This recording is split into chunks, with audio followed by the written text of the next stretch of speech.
Welcome back, everybody. We are here again. Titus and Joe. That's Chrono. We're gonna play some games. We're gonna do a little chit chatting, and we're gonna have a good time. Everybody's gonna have a good time.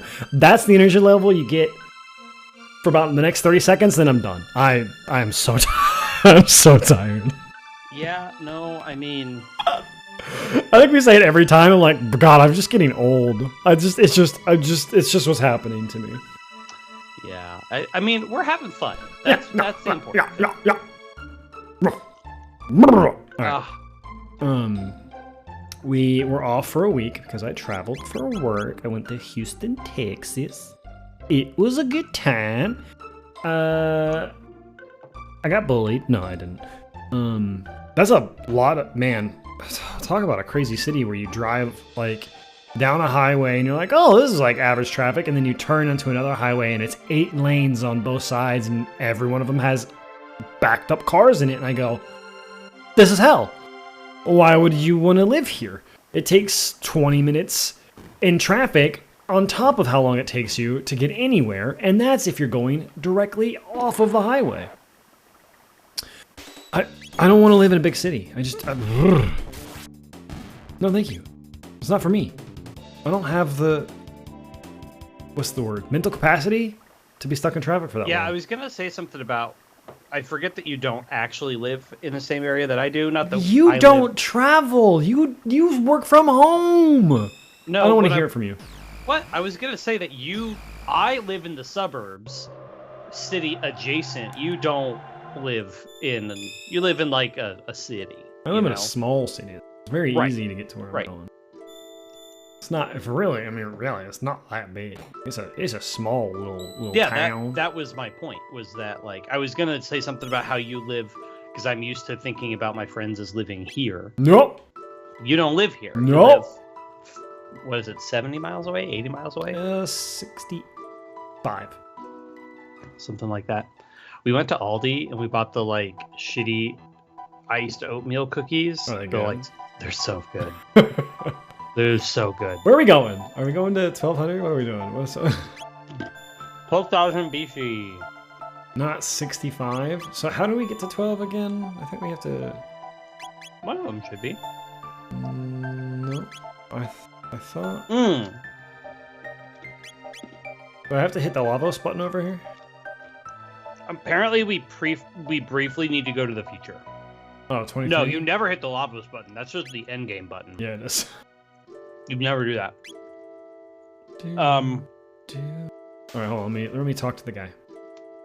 Oh yeah, you've been in the Magic Kingdom. Pillar of Light seals. You've been needing to find. Oh yeah, he gives you like a time hint. More freely. Oh yeah, we have to go see the guy of time in the future. I remember now. It's been a little while, but I remember. This does say specifically. Do I go to Bangor? It says we want to go to Eris Dome and Tran Dome. Do we have a warp to either of those? We have Bangor or Proto, right? Bangor or Proto? We want Bangor. Bangor. Hold on, change my lighting a smidge. There we go. That's a little better. It's a little washed out on the light, and I don't want to be a washed out boy. No one wants to be a washed out boy. I'm pale enough for both of us. Yeah. So it's been beautiful, and then it's gonna be fucking.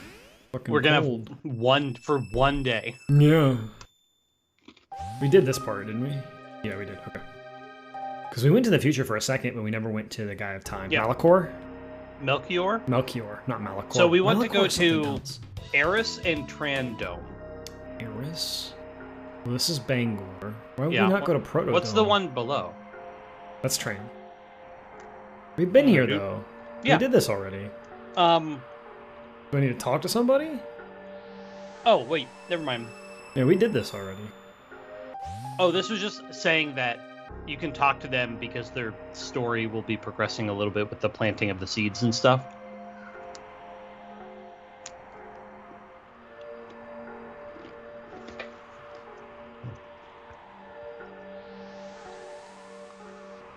Oh. Yeah, the little seedling is here now. Mm-hmm. Yeah, we found them seeds, right? Yeah, we did. Um. Okay, so now we can go back and now then you go go to across Proto. the lab. Yeah. Because I don't want to go through that whole area. Let's go to the Proto Dome and come back. Oh. Okay. Right here. Oh. Wee wee wee. All the way home. Yeah. Exactly. All right, so now, good little cookies. There's the factory. Yeah, not that. And there's the Protodome, which I think is where we have to go. That's where we just came from. I thought that's where we had to go. To see Malchior. Melchior. Mel or Mal? Mel? Mel. Melchior. Am I insane? Maybe I am insane. Where the fuck am I going? Man, 1 week off and my brain is already like... I thought it was there. I thought it was on the other side. We had to go to the Keeper Dome? I do think we actually have to go through the lab. The factory? No, the lab. Yeah. Oh, well, It's then to it's the on left. the other side. Yeah, well, I think it's... No, the lab connects to stuff in the middle, I think. Oh. Alright. Go this way. I think. That's the guide says we need to get to the Keeper's Dome. Yeah, Site 32 and Site 16. Either one of them. I don't want to race you. You don't have to win.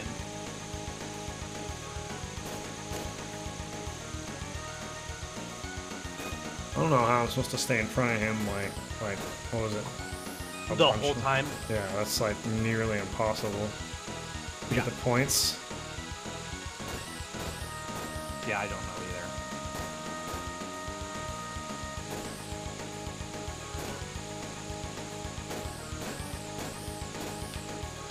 I mean, get lucky, I guess.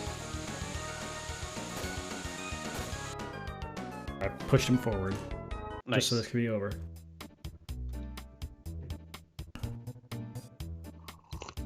Oh. I hopped on, but it didn't actually get us to the other side. Oh, what? You can go on foot. It's fine. It's level grinding. But We'll these make guys the are content. low level. It's still level grinding. I mean, I guess. Damn, that Berserk ring is really good for Yeah. just hitting the button and going.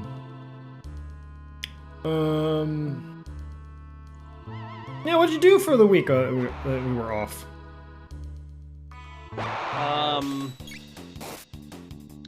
I played a bit more Xenoblade, my replay, because my I want to play Baldur's Gate right now, but they just released a patch, and there's some stuff that's bugged with it that I would prefer them fix before I... What's bugged with it? Minthara. Oh, she is?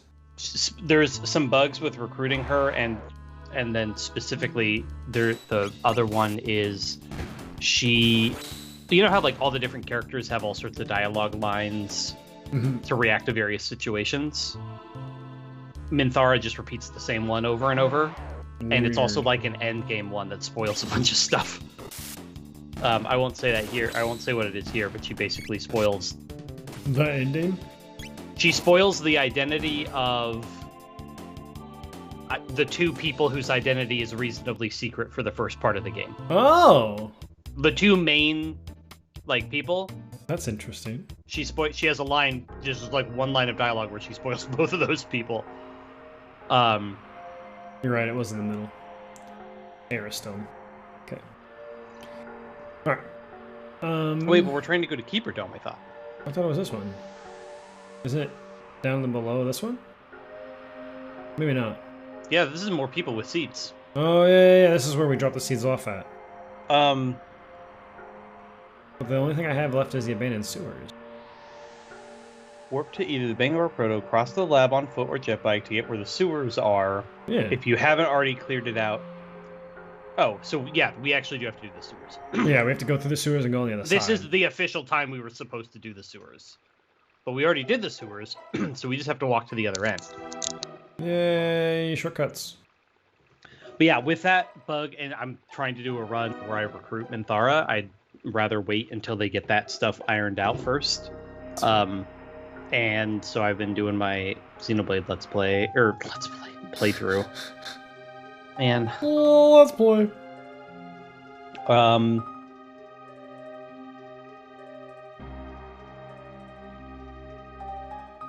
There was one more task I was ordered to complete. Something about the seats. Memory error, I forget. And goes back to sleep because he's a sleepy boy. For our date night last week, we watched Pirates of the Caribbean 4. How was that? It was fine. Definitely seen worse. But also not great. I'm Balthazar. Oh yeah, sorry, ruler of Balthazar. Reason, and formerly of the Kingdom of Zeal. I was cast in this era by a great disaster which befell our land. Much to my surprise, I have learned that the creature of Lavos was not a product of our age. Far from it. It seemed that the being fell from the sky in a begone age, burrowing deep into the planet's core. There, he began to feed upon its energy, growing ever stronger. And then there's Lavos' form was revealed briefly when he was summoned forth by a mighty wizard by the name of Magus, in the year 600. And in the year 1999, Lavos emerged to claim the surface. Now he has taken the place I've named Death Peak, and his throne or nest, as it may well be. His miniature spawn now flow from the mountaintop, an avalanche of death. Lavos is a parasite of gargantuan proportions, whose host is the planet itself. Trapped here, I endeavor to continue my study and observation of Lavos, but I believe the end draws near.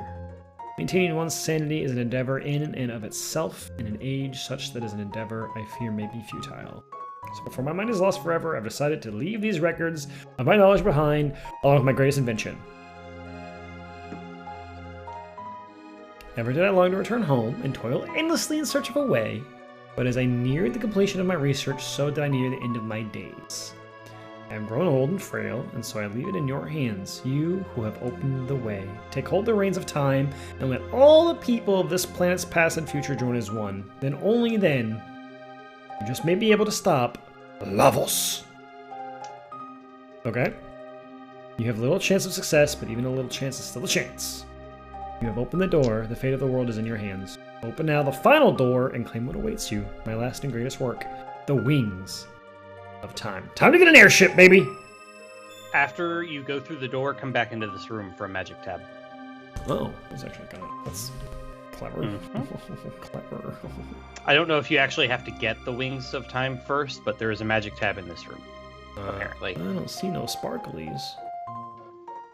Go around and hit the A button. You could always just go get the wings of time and then land immediately. But yeah, Pirates of the Caribbean 4, it was interesting. Airship! What's this thing? This is amazing! Which end do you suppose is the front? That's not a question that you probably want to hear. But, you know, teach their own. You just go in the back door. That's the front door, I think. There's no door. There's no door. There's no How do door. you get in the thing? No door. No, you have to pretend to leave, and then this guy comes. And he gives you. All right.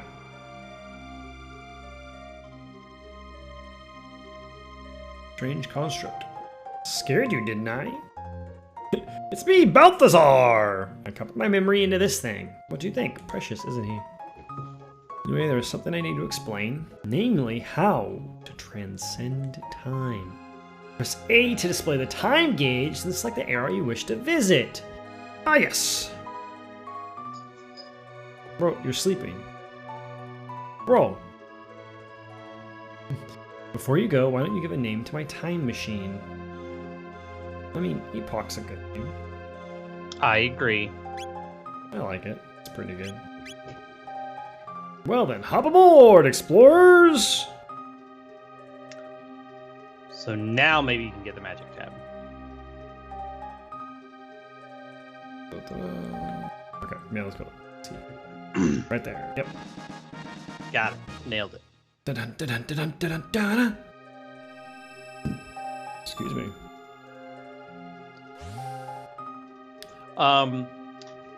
But yeah, Pirates of the Caribbean 4, The Fountain of Youth. There are a couple really great moments in it, honestly. I don't think you're going to be watching it anytime soon, right? Nope. Spoilers for Pirates of the Caribbean 4. On Stranger Tides, is that what that one was called? Yes. So we're going to antiquity?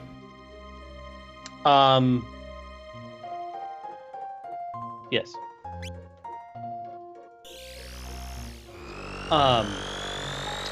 So the whole thing is that they're looking for the Fountain of Youth. First off, the movie opens Oh, shit! That was loud. Oh.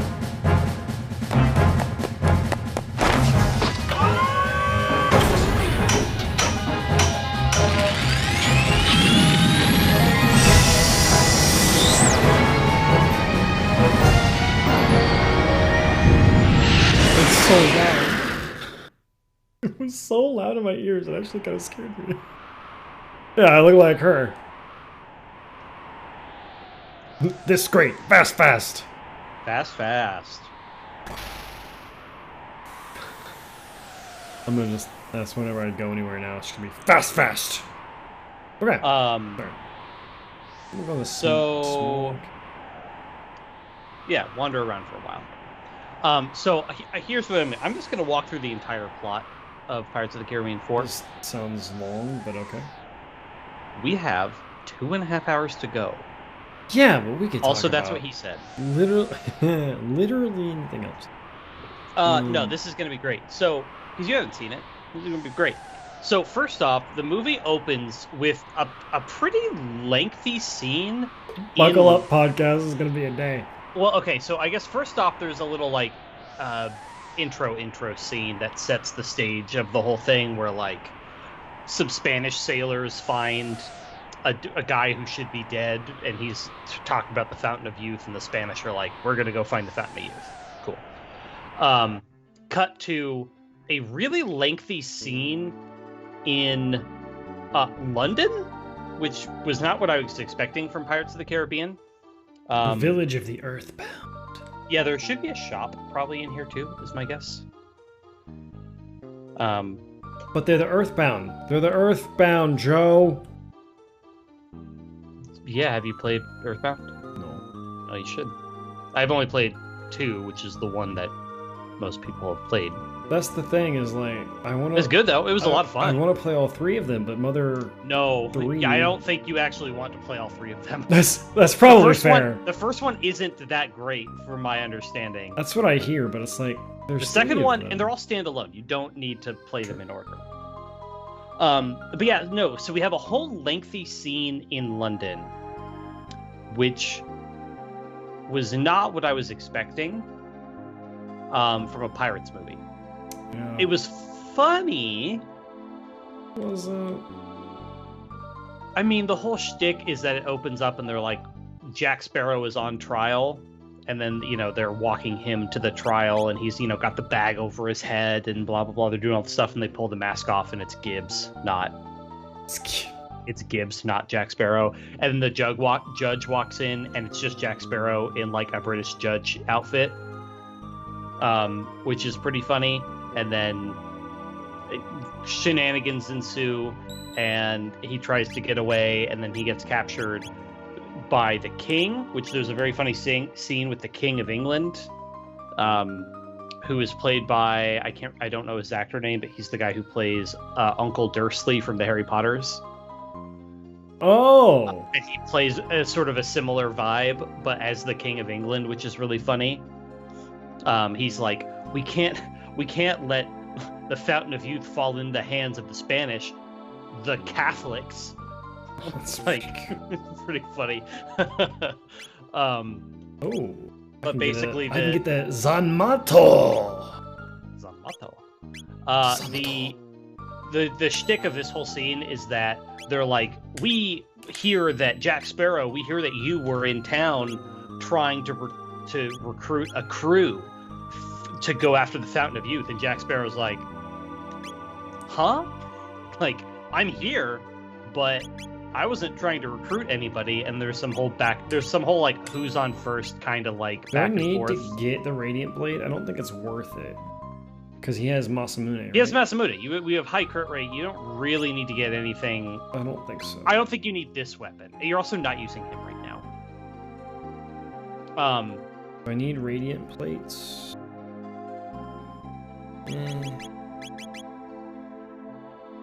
Let's see. This says the shop.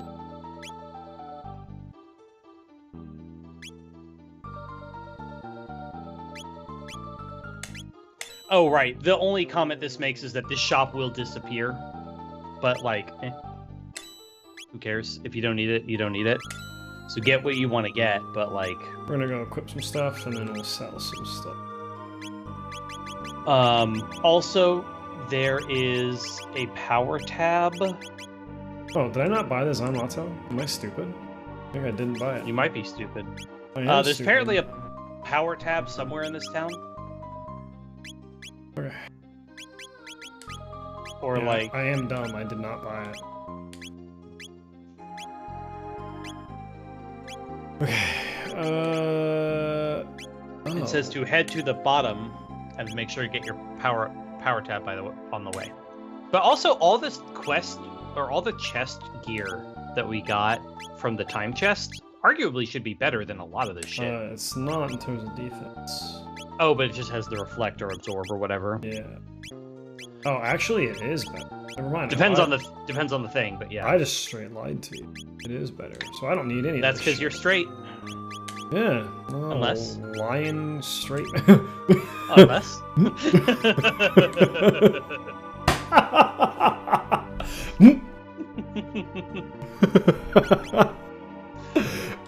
Fucked up. That's funny. All right. So anyways, there's a whole funny scene, and then Jack Sparrow does Jack Sparrow shenanigans to get away, where he rides on top of a carriage through the muddy streets and gets away from the bad guys, and winds up at the very bar that he has supposedly been recruiting a crew at, and then finds people impersonating him and finds somebody who looks shockingly like him, and there's a whole sword fight with two Jack Sparrows, basically. Before it's revealed that, oh no, the other Jack Sparrow is actually an ex-lover of his who has disguised herself as Jack Sparrow to try to recruit some crew because she's actually trying to get the Fountain of Youth. Played by, I always mix these two up. Penelope Cruz. I always mix up Penelope Cruz and Selma Hayek.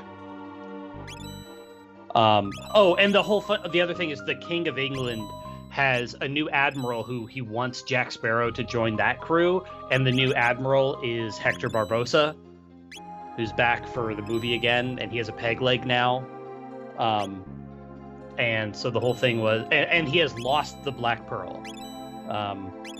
But yeah, I thought the Black Pearl was no longer a thing, really. No, at the end of movie 3, Barbosa sails away with it. He has the pearl at the end of 3. Because remember, we're watching these all in order. Yeah. So he gets away with the pearl at the end of 3, and then at the beginning of this one, he just doesn't have the pearl anymore and says he lost it. And so Jack Sparrow finds the lady who's pretending to be him, who's an ex-lover of his, and they escape. There's some rowdy stuff with some British soldiers and blah blah blah, and then somebody hits him with a blow dart that knocks him unconscious, and then he wakes up on a ship, and then he discovers that he is on the Queen Anne's Revenge. Do you know who sails the Queen Anne's Revenge? Will Turner. I don't know. No, he at the end of Pirates of the Caribbean 3, Will Turner dies and then becomes the new captain of the Flying Dutchman to ferry the souls of the spoilers. dead. I haven't seen that one. You haven't seen Pirates 3? No. Oh, it's really good, actually. Genuinely, Pirates 1, 2, and 3 are all great. Like, Davy Jones is a great bad guy. Pirates 3 has some really wild stuff that they do. But no, it is not. It is not the Flying Dutchman nor Will Turner. The Queen Anne's Revenge is captained. We gotta go fight them. We gotta go fight the Mud Beast, right? Yes, but also you do need to grab the power tab, apparently. I gotta find where the frick it is. It just says, head to the bottom, save if you like, and head into the next area. Yeah, that's for the Mud Beast. Yeah, but apparently there's a power tab somewhere down here.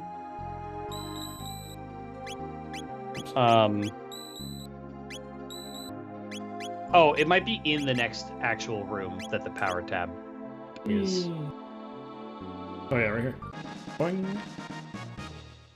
All right. So anyways, the Queen Anne's Revenge is captained by Blackbeard.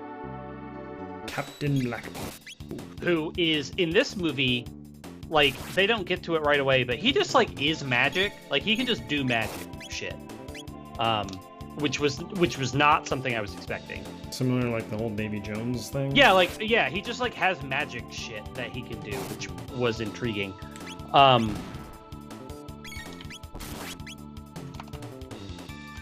Let's see here. And then, so he's on the Queen Anne's Revenge, and there's, like, zombie officers on the ship. And then the other is there's a missionary who's been captured, and he's, like, tied to the mast up top. And they just sort of note that he is there and then don't really deal with him very much. It's just, he's just hanging out. He's just chilling. He's just like, they're like, we captured him, but they wouldn't let me kill him because he's a missionary for God or whatever. And that seems like it would be maybe not the best idea.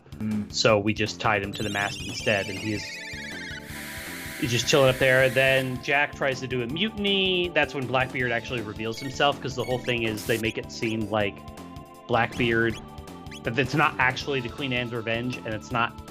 And the ex-lover of Jack Sparrow is the first mate of Blackbeard, but all the people are like, we've never actually seen Blackbeard, so they're like, oh, this isn't really the Queen Anne's Revenge, this is all a scam. So they try to do a mutiny, and then it turns out Blackbeard's actually there. And so there's a whole shtick, and they're like, we gotta get to the Fountain of Youth. And this is a part that confused me. So at the end of the third movie, they tease the whole Fountain of Youth thing, okay? They tease it at the end where Jack has, like, a map that potentially leads to the Fountain of Youth. At the beginning of this movie, he's, like, trying to negotiate, like, how to get there and get the Fountain of Youth. And he basically says something to the effect of, well, I've already been there, but I didn't. It seemed like a waste of time. And I thought he was lying to, like, get... Because the other people wanted to get there, right? And so I thought he was lying to, like, trick them into taking him. But he was actually telling the truth, which was not clear to me. And the whole thing was there's a ritual which he did not know about. And they need a few things for the ritual. They need 2 silver chalices from Ponce de Leon's ship. They need the tear of a mermaid. Bro, let me have a fucking turn. You're not allowed to play this game. No, I'm not, apparently. They need a tear of a mermaid, and then they need water from the Fountain of Youth. And then the whole shtick is that there's 2 chalices. One of them gets the tear of the mermaid, and then when you drink from, like, 2 people have to drink, and one person gets all the years from the other person, and the other person dies. So that's the whole, like, trade-off with the Fountain of Youth. Oh, jeez. Is like, you can have extra life, but somebody else has to give up all their years for you. which is the thing that Jack did not know, and that's why he couldn't make use of Fountain of Youth. So Jack's on the Queen Anne's Revenge with Blackbeard, and then Barbossa has his own British ship that's trying to get there, and then also the Spanish are just kind of like in the background also trying to get there. We don't see much of them, but the Spanish are trying to do this too, right? So no one suspects the Spanish Inquisition? So they go to an island where they're supposed to be able to catch a mermaid, and there's frankly a very fun scene where they do a really good interpretation of mermaids. Like, the whole thing with mermaids is they're supposed to be beautiful, it's seductive, but then also they're horrible monsters or whatever, right? Mm-hmm. And they do a really good scene. I mean, they're sirens of the sea. Yeah. Well, they're literally sirens. So they they pull this off really well. They make them like beautiful, but then also like when things turn, they are like crazy monsters and stuff. And there's a whole fun scene where they're trying to capture a mermaid so they can get a tear, right? And they manage to like kind of get one. The Jack's crew, and it's because the missionary ends up seeing one and then like can't bring himself to kill such a beautiful creature who also saved his life briefly. So maybe she's not like the other girls of mermaids. You can fix her. And so basically he's like debating on what he should do about this mermaid, and then they capture the mermaid and they're like, "Thanks, guy, you did the work," and he's like conflicted or whatever, right? So then they put the mermaid in a big tank of water and start like, four guys are just like carrying her through the jungle because they're making their way to the Fountain of Youth on this island or whatever.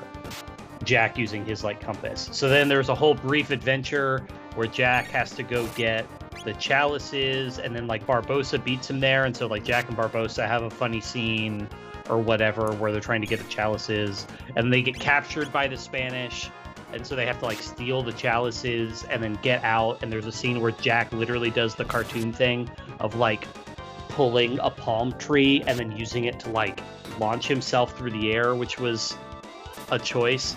So that was like a thing that happened. It's a fun scene. You learn a bit more about like what Barbossa's motivations are and how Blackbeard was the one who sank/took the pearl. You also learn that Blackbeard like defeats ships and then keeps them in bottles. So he has like ships in bottles, and one of them is the pearl. Like he has a whole cabinet full of like pirate ships or whatever in magical bottles. Oh, so a ship in a bottle, but legitimately a ship. But it's legit the ship in the bottle, and so the pearl is one of those ships, and that's what Barbossa is actually after. He doesn't give a shit about the Fountain of Youth. He just wants his ship back, right? And so they get the gauntlet, they get the chalices, they get out. Like Barbossa leaves, and there's like a whole there's scheming because that's what Jack Sparrow does, right? Then they go to the Fountain of Youth, and there's some cool scenes where they go through some magic water in a cave and blah, blah, blah.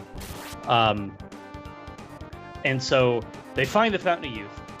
They have the chalice. Oh, and there's a whole scene with the mermaid where what they do is to get a tear is there's a very kind of try hard, not very good. They're trying to make the missionary mermaid romance happen, and it's like, eh. And so they pretend to kill the missionary so that the mermaid will cry, and they get her tear, but then like he's not actually dead.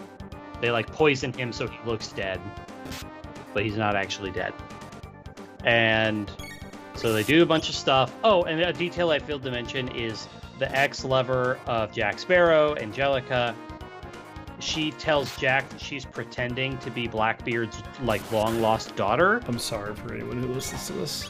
Right? She's pretending to be Blackbeard's long-lost daughter, but then it's revealed that she actually is his daughter, and she was lying about lying. Like, she tells Jack that that's what she's pretending to be, but she actually is. She actually is that. Anyways, they get to the Fountain of Youth, and right as they're about to maybe do some stuff, and Jack Sparrow is doing Jack Sparrow things, then Barbossa and all the British show up, right? And there's a big sword fight where Blackbeard and the Brits are like fighting back and forth and blah blah blah, and the Brits are kind of winning, right? And the pirates are kind of being pushed back. And then the Spanish also show up, right? So during the middle of all the fighting, and there's all sorts of crazy stuff going on in the Fountain of Youth, which is like a weird big, just like a cavern with the fountain in the middle or whatever. I don't remember how to kill this man. I'm sure you're doing great. Well, now I am. Now that she can hit for like absurd damage. So really what this is all getting to is the following joke, which was the best joke in the movie. So the pirates and Blackbeard's pirates plus Jack Sparrow are fighting with like Barbossa and the British over control of the fountain and who gets to drink from it or whatever, right? And they're doing all this stuff, and then the pirates seem to be losing. Barbossa is just trying to kill Blackbeard. He doesn't actually give a shit about the fountain. They're doing all sorts of fighting back and forth. And then the Spanish show up. And the Spanish are like, they like come in, and then one of the British, who's like been the second in command to Barbossa the whole time, and he's like a goody two shoes. He like runs up to the front, and he's got a British flag, and he's like, "I hereby claim this land as territory," and the Spanish just shoot him like while he's trying to do that. They just are like, pfft, and they're like, and they shoot him, and then he falls over dead, and they're like, "Make a note of that man's bravery." And then oh god. And then so everyone's just kind of like, "What are we doing now?" And the Spanish are like, "We declare this to be a heretical abomination against God. Destroy it." And they're like, "We don't actually care about the fountain. This is just against God, so destroy the whole thing." Catholics, man. And then they just start destroying it. They're like, "Cool," and then they just like leave. Like that's the funniest joke of the whole thing, because they're just like, "Nah, we don't actually care. We just wanted to. This is against God. Whatever. We're out of here." And so they destroy it and they leave. And then there's a whole like scene where the missionary wakes up, and he goes and rescues the mermaid who's been like tied up so that she'll like dry out in the sun or whatever, and he saves her, and she gets the gauntlets and she brings them to the fountain. And then there's a whole thing where Barbossa actually stabs Blackbeard with a sword that he's covered in poison dart frog poison to kill him, and so he's like dying. And then like Jack brings the chalices, and he's like, you know, "I guess you're gonna drink, Blackbeard, right?" And then the whole thing is like, you would expect Blackbeard to be like, to let his daughter live and like let her drink the real one, and he's like, "Nah, fuck that. Thanks for your sacrifice, daughter." And then like drinks the cup, and then she's like, "I love you, father. This is all worth it for you." And then drinks her cup, and Jack's like, "Haha, switched them." And so then Blackbeard dies, and then the daughter lives, and she's mad at Jack Sparrow. And then the mermaid grabs the missionary and just Jack like Sparrow, to be honest. Huh? Who's not mad at him though? No, it's great. It was, I mean, it was entirely predictable. It was like obvious that that's what was going on, but it was still pretty good. And then, well, yeah, the mermaid takes the missionary underwater, and then you just don't see them again, and they're not in the next movie, so I don't know what they had planned. Oh, you know, mermaid babies. I think they were, well, the tank of water breaks, and it turns out she can like have a human form, a la Ariel or whatever. And I don't make sense. They like, but anyway, she like swims with him down in the water. It seems like they were trying to replace Will Turner and Elizabeth Swann and like make a new hot, sexy couple or whatever. Except they didn't, clearly, because then movie 5 has a different hot young couple or whatever with a different hot guy and hot girl. And so unclear. Like I said, Pirates 5 is our next movie to watch, which we don't. Jaden had seen Pirates 4. Neither of us have seen 5, so we don't know what we're getting into on this one. But Yeah, basically that was it. So it was fine. Like, so there were some funny jokes, and that whole gag where the Spanish show up and they're just like destroy it and then leave after being like the big tension the whole movie was really good. Ooh, Cure 2, let's go. Do you not gonna open that chest? Oh, but I opened it. But No, I got you some got before. That's correct. Uh, But yeah, no, it was fine. it's a movie.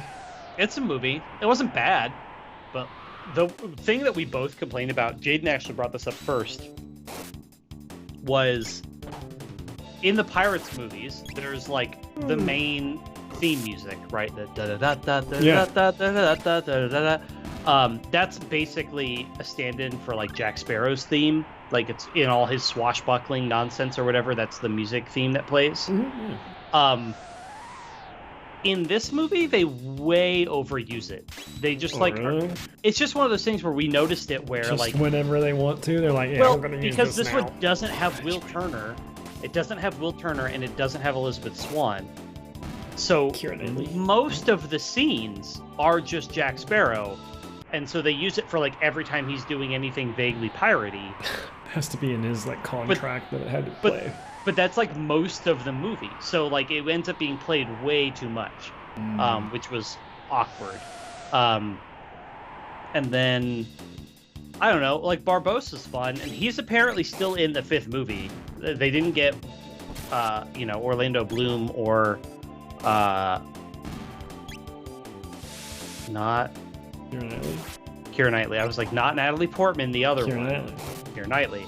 They didn't get either of them back for 4 or 5, but apparently they were able to get Jeffrey Rush, who plays Barbossa, for all 5 movies. Though apparently Pirate 6 is in the works, and it will not have Jack Sparrow.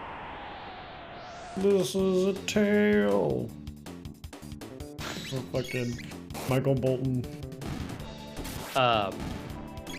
Was that Lonely Island? Yes. Yeah, Lonely Island, Jack Sparrow. Yeah. So that's happening. Like I said, I'm curious about 5 because I don't think it was received well at all. But also, at what point is it just too many? Well, if they just straight up ditch Jack Sparrow and now it's just a new pirate movie, then I'm ultimately fine with it. I'm fine if it turns out that the franchise is just pirate movies. Like, Jack Sparrow's fun, but maybe they've done enough Jack Sparrow movies. Maybe we need new pirate. Yeah, the new supposed lead is like a lady who's based off of a real life pirate. Oh well, people are automatically gonna hate it. Oh, and she's black too, so of course, Yeah, people are gonna hate it immediately. Yep. But like, hey, I'm curious. Get my race and sex out of my movies and give me white man. Well, yeah, okay. Yeah. So anyways, that's happening. Yeah, also, you should really see Pirates 3. I'm surprised you didn't finish the trilogy, because 2 ends on a cliffhanger. I've seen the first half of Pirates 3, like, 6 times. Admittedly, the first half's, like, the best part with the Davy Jones... Or actually, no, did you actually get to Davy Jones' locker? With the weird crabs? Yeah. Okay, because that's, like, the best part of the movie. Like I said, I've seen the first half of that movie, like... 9 times. I have never watched the end of it. And I don't know why. It's good. Yeah, like they did. Ultimately, I remember not liking it and thinking the third one was bad. And then on rewatch, I was like, no, this is great. I don't know why I thought the third one wasn't good. Like, was it as good as the first 2? Probably not, but like, it was still a great time. Like, Davy Jones is a super compelling villain, as is the, like, British guy who's the other main bad guy for... So is that all you did this week? Well, you don't want to hear me talk about Xenoblade at the same level of depth. Oh, God.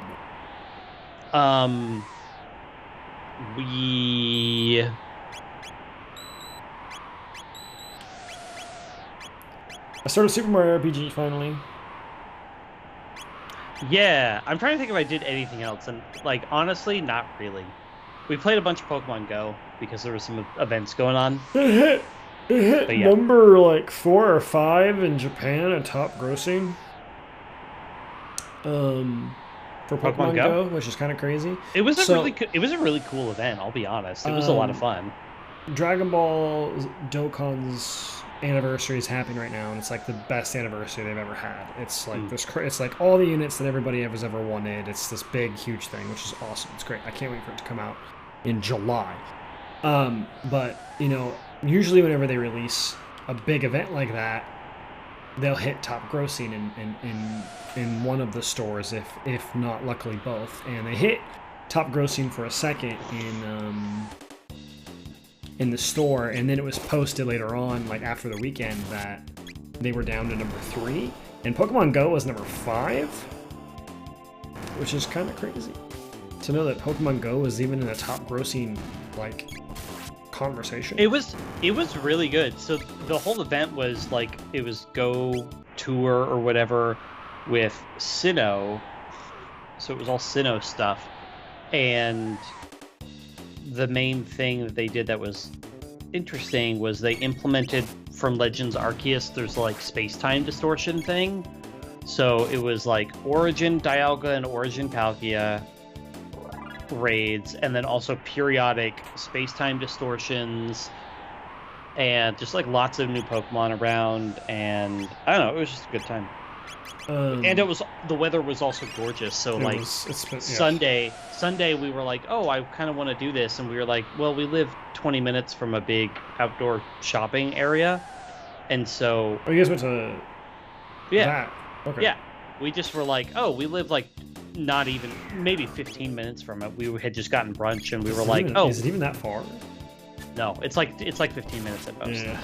So we just like popped over there, and then we're able to do a bunch of stuff around a bunch of people, but then we also went out for walks at the park, and you know, so we got to like legit play a bunch of it, and it was really fun.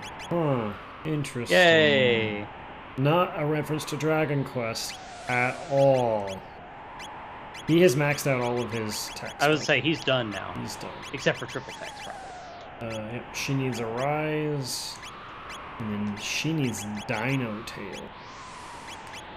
I mean, she might have more after that, but... But yeah, like, we did a bunch of that. That was over the weekend. But yeah, we had a... Oh, here was a fun thing we did. We had a weird... So, for our usual date night, we usually order dinner and then watch a movie or listen to a podcast or whatever. And this week, we did some Pokemon Go stuff in preparation for the event. We went to that same shopping area, and we went out to dinner. And so we did a few raids, and then we did dinner at a restaurant there. And it took them like an hour to get us our food, just due to like a snafu in the kitchen or whatever. It was fine, but like, we did a bunch of Pokemon Go stuff. We go sit down. It's like 6:45 or something like that. We sit down for dinner. We order an appetizer. It comes out immediately. We order a couple of drinks. But I looked at the drink menu and I'm like, ooh, there's a really weird drink on the menu. You know, I'll save that for another time. It's intriguing, but I'm just going to get a Paloma because I love a Paloma. So we get our drinks. We have our appetizer. We order our entree. And then legit, it takes like almost an hour for them to get the food to us. And our waiter was checking up on us. So long. We were just chilling, so we weren't in a bad mood or anything, but it was a long time. Like, we ate our entire appetizer, we had our drinks, our waiter was checking on us, but yeah, at a certain point, it's like, it's been a while. And he was like, yeah, I don't know what's going on with your food. I'm going to go check on, you know. And then and he comes back and he's like, yeah, I'm going to go tell them to, like, if their food's not out here soon, like, you know, he was on our side. But at one point, you know, he came back, he's like, oh, do you guys want a second drink? And Jaden's like, well, no, I'm driving. And he's like, and so we look at me, he's like, have you tried the new blah, blah, blah? And I was like, oh, that was the drink I was looking at. It's so weird. And he's like, it's really good. And so I'm going to pull up, I don't think I told you about this. Or did I? You might have said it, but I might not have. I messaged it to someone, but I don't think it was you. I might have either been busy or at the airport. No, it was Wednesday. I was in a conference all day, and then... Who did I send this to? Because I sent this to somebody. It was me. Or maybe it was in our IRL chat, actually. Maybe. Let me check that. No, it wasn't me. No. Where did I send this? I sent it to somebody because I went to their website and I found it on their menu. And then I sent a picture of it to somebody. Nope. I'm going to find it because it was really interesting and I don't want to get it wrong. Guru of Life.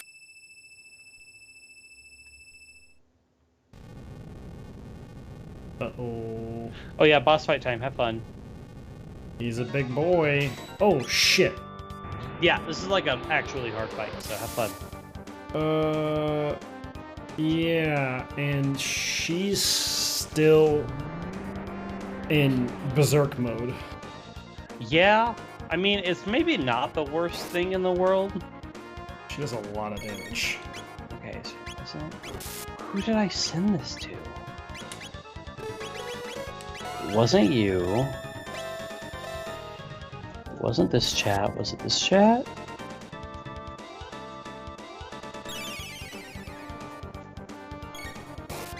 No.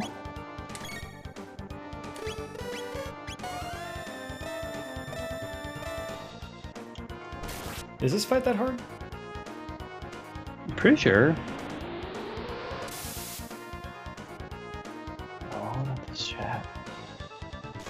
Oof. Might be if Ayla dies.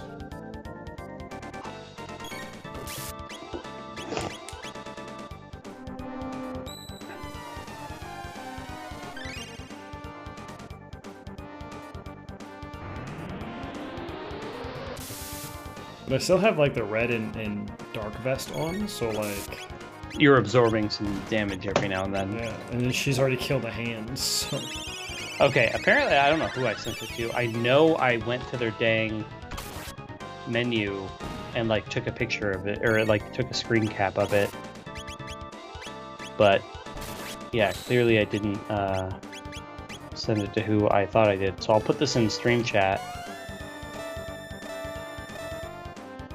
The only thing about the berserk. Oh, I think I put it. I think I put it in our Skype. I think I put it in our Skype chat. Oh, maybe that's what.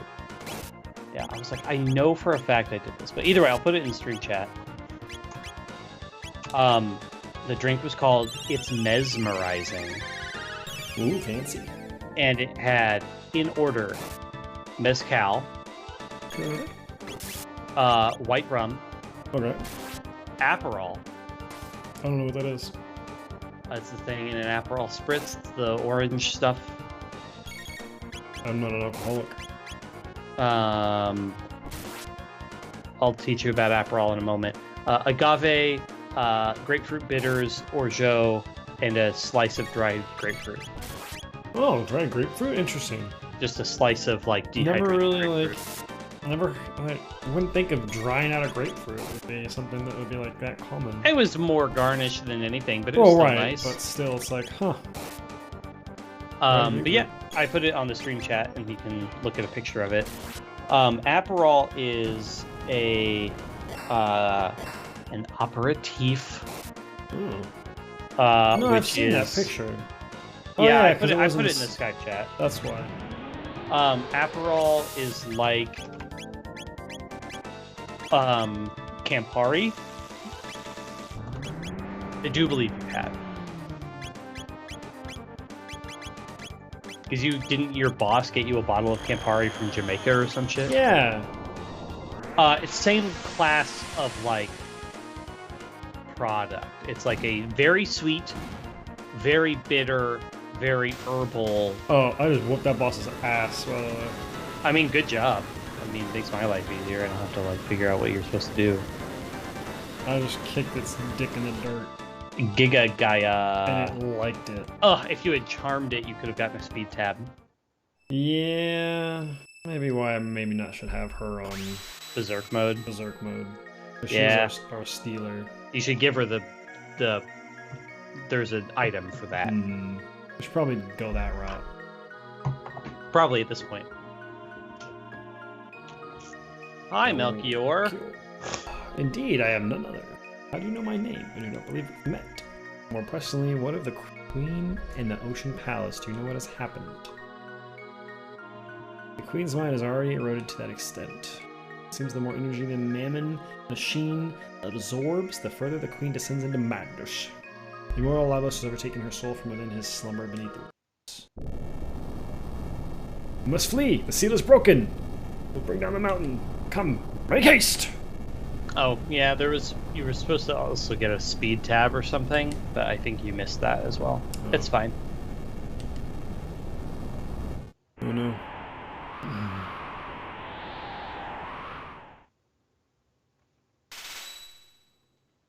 Float away! And then sink it.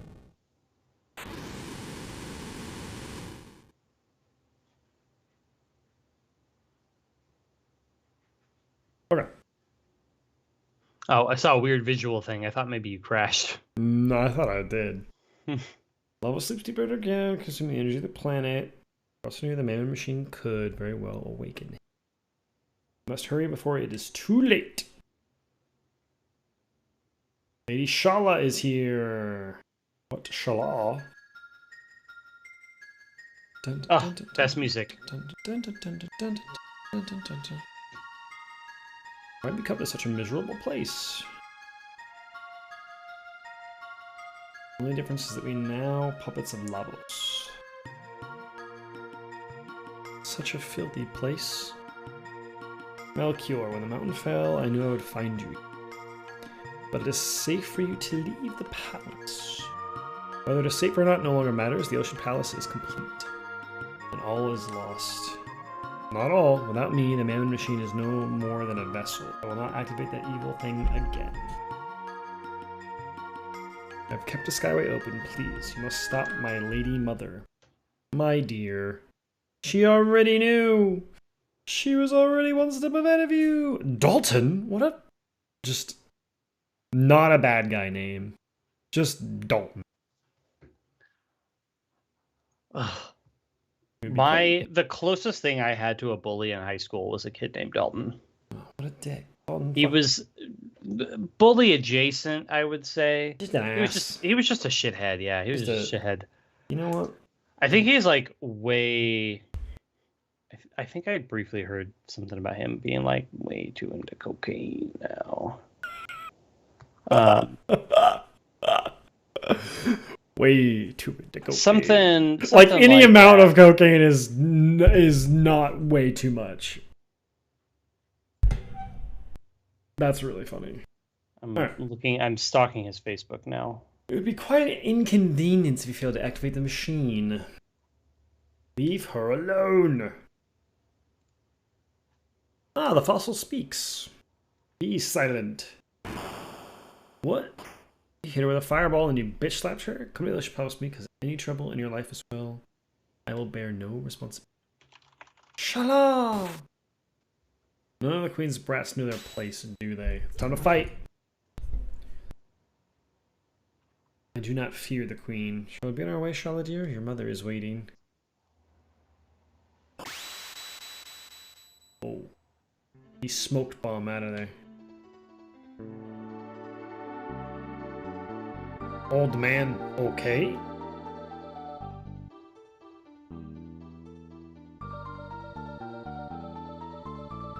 There's no hope of rescue for you. The Queen's plans come to fruition. There is no hope for life as we know it. You would go and stop her? Yes, that's what we're here for. My pardons. You risk your life for us time and time again, and I do not even know your names. You'll know them one day. It's true, you will. Whatever are you talking about? Chrono, go, now! Wait, take this with you. It's made from the same red stone as the Mammon machine. With it, you should be able to destroy that thing for good. Ruby knife. Is that a new sword? I don't remember. Yes. Frog? It's a key item, I think, actually. No, yeah, it's not an actual sword. Yeah, you need it specifically for, What we're about to do. yeah. About to fuck some shit up. Oh, Where's shit, the- no. Where's the inn? So I can take a little nappy poo. Not there.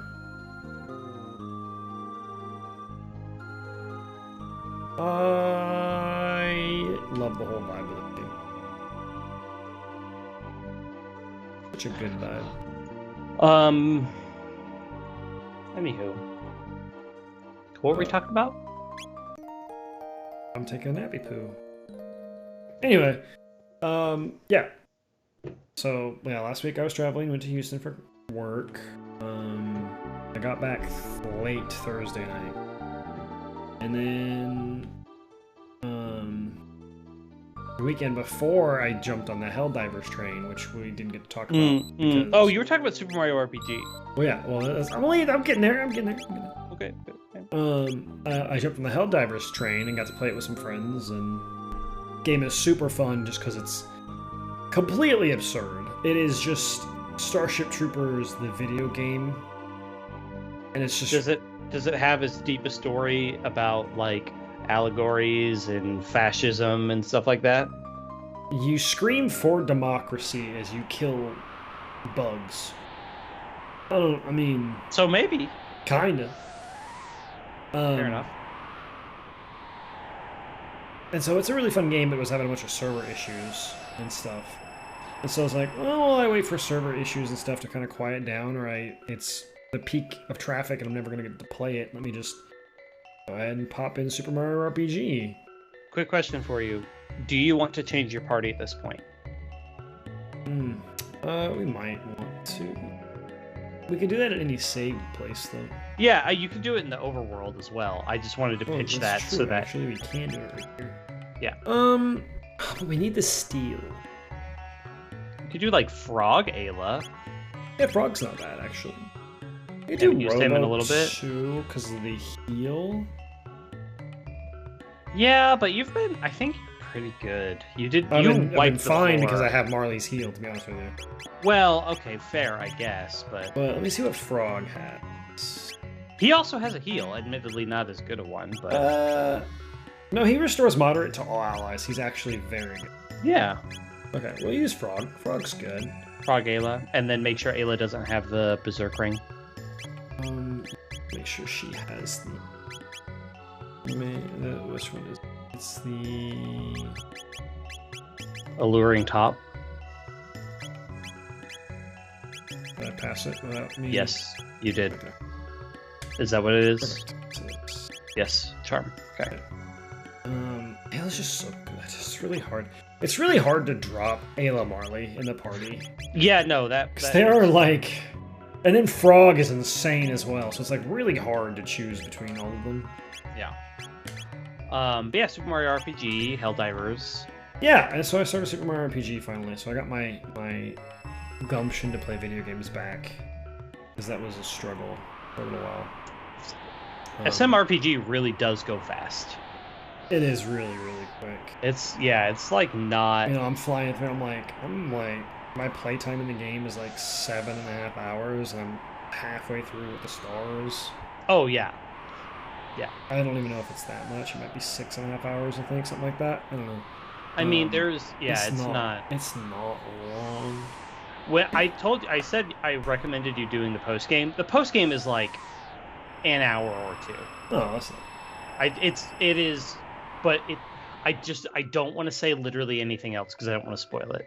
But it's very good. It's just as charming as I remember.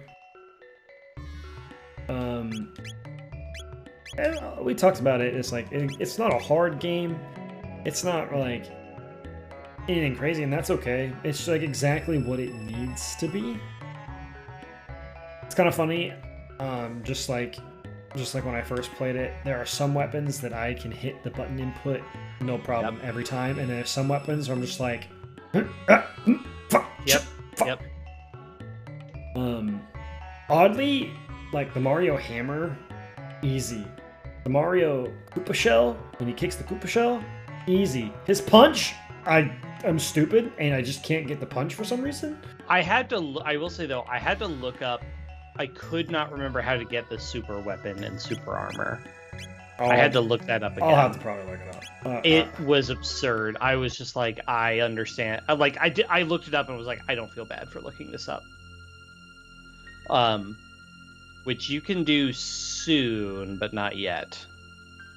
I got the frog coin thing to get more experience. Yeah, yep. Which you don't really need. I felt over-leveled most of the time. I got it, and then I did the squid fight. I was like, oh, I just beat the squid's ass. I don't know if I needed this. Yeah, I mean, remember, the level cap is like 25. It is, yeah. So it's not a big deal. Start in a place like this. You came! Some water real fast. I said you leave you alone before, hoping you might make the prophet show his true colors. I have no use for you anymore. Your history! Well, that's not a very nice thing to say about me.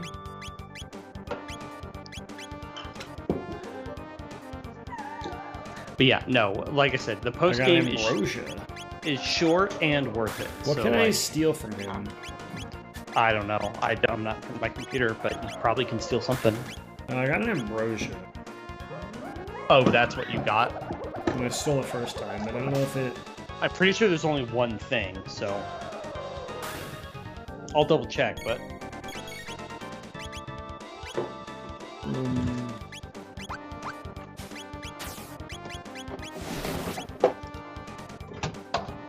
Damn, that was kind of crazy.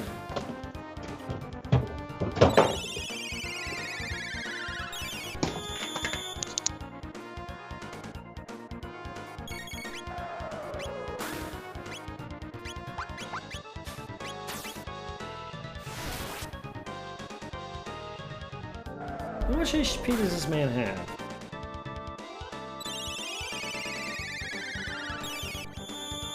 It hasn't even been that long. What do you mean? Like, I'm just getting a glass of water. It's fine. You'll beat him, I'm sure. I mean, I've done like 3,000 damage to him. Yeah, the last few bosses we fought have been like 5k-ish. Last one, like, is he like 7k? Is he not that much? I guess we're gonna have to find out because you're not doing your goddamn job. He has 3,500 HP. Then he's dead. Then you haven't done as much damage as you thought you did. He's dead right now. Right, he tries to kill you. He almost was. If I wouldn't have healed myself... Slurp kiss. Oh, baby. That's a slurpy kiss. That's an interesting tech. Oh, wait, no, kiss is also a heal. Okay, sorry. What up, Thunder? Rolling on in. Where you going? Where you going in time? He's going to the Ocean Palace, bruh. Motherfucker. You dirty bitch. You rat bastard. You... I don't know.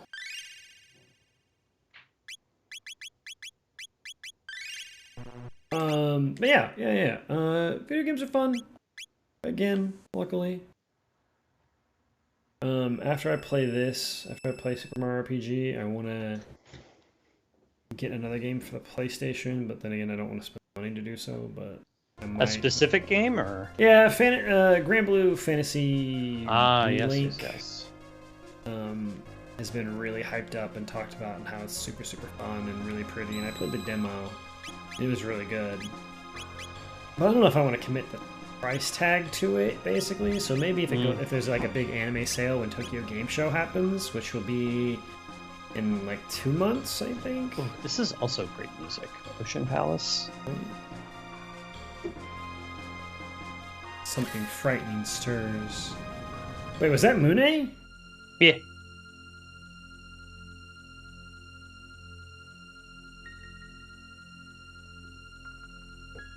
You dare disobey me? Very well, Mother. Why? Disobey her. The incredible power of Lavos! Is she not holding Janice hostage right now? No. I thought that's what they did. Is she took Janice? No, not yet. I do love the Ocean Palace.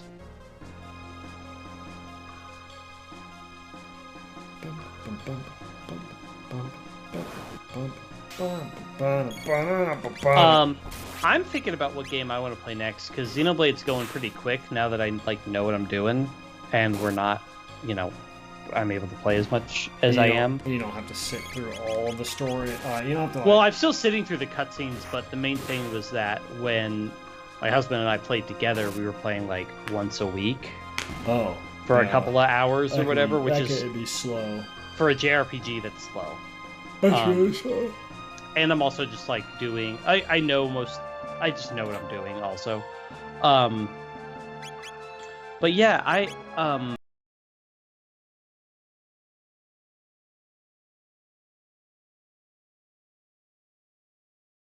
So I think I might start the first one this week. If I have time. I have stuff. I don't have any plans tomorrow, but I have plans Wednesday and Thursday. So I might start Plague Tale tomorrow. We'll see. I'll be in Salina.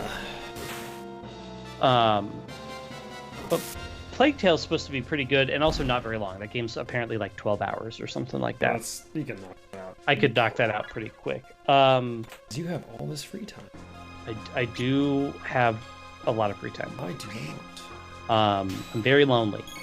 But no, I have a lot of time. Are you gonna start? And I like single player games. Are you gonna start going to Venice? I'm not. I don't know. Probably not. I mean, but it's people and it's activity and it's fun. Yeah, but I have my thing and Jaden has his thing. Oh, okay. I get a night at the house, home alone, and then it's fine. We'll see. We'll see. I'm not judging yourself. Huh? But yeah, Plague Tale. Final Fantasy VII Rebirth comes out this week. Yeah, it comes out Thursday. That's the one thing I was going to ask is, are you going to play it when it comes out, or are you going to wait? I feel like Jaden should get to play it first, because that's what he did for 7R remake or whatever. Was he played it and I watched him because it was nice to have the context of him be like, oh, this is different, or oh, I don't think this happened, or whatever. I'm gonna wait until it comes on the PlayStation's Pass. If it does. I mean, apparently it's been reviewing very well. Remake did. It's the second best reviewed Final Fantasy game. It's crazy. Which is, I think you guys are having a bit of a hard on for what you remember Final Fantasy VII, and this is like what everybody wants Final Fantasy. No, I know. Like what they thought it looked like and what they thought it was, and it's really not that good of a game. Well, I mean, we'll see. Well, the original's good, but it's definitely not the best one. I mean, I don't know. I'm triumphantly 9 places over 7 a lot of the time, but no one has as big of a hard on for it as they do for 7 for some reason. I don't know why that is. I really wish I knew why. I think someone's explained it's like this was one of the big 3D games. It was the first big 3D game, and oh yeah, I had to do that. Yeah, you got stuff to do. I have to do this place is big. I'm gonna look through the notes real fast and make sure. I don't think there's really anything other than find all the chests, beat all the enemies. There's a magic tab. You have to find all of the buttons. Yeah. People hate 7? You're out of your mind. People don't hate 7. People hate 8.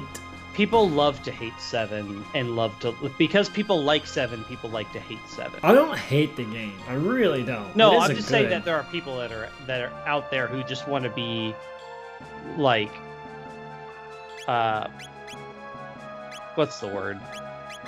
Antagonistic. Oh yeah. They just want to be. They just want to go against the flow, and so people like a thing, so they want to they want to complain about it. With 7 is the mini games. Well, Gold Saucer. Well, unlike Super Mario RPG, Final Fantasy VII is not a true faithful remake, so they can make the mini games actually good. Oh god. Whereas 7. No. Seven's Seven's original mini games are really not that bad. The only bad one is the chocobo racing, and you can do it pretty easily once you get the colored chocobo stuff. That's really not that hard. It's not that bad. It's not dodging lightning bolts. It's not it's not racing the chocobo and the calm lands. It's not finding the butterflies. Really, if you want to talk about the shittiest like little side stuff to do, 10 takes the cake on bullshittery to getting ultimate weapons.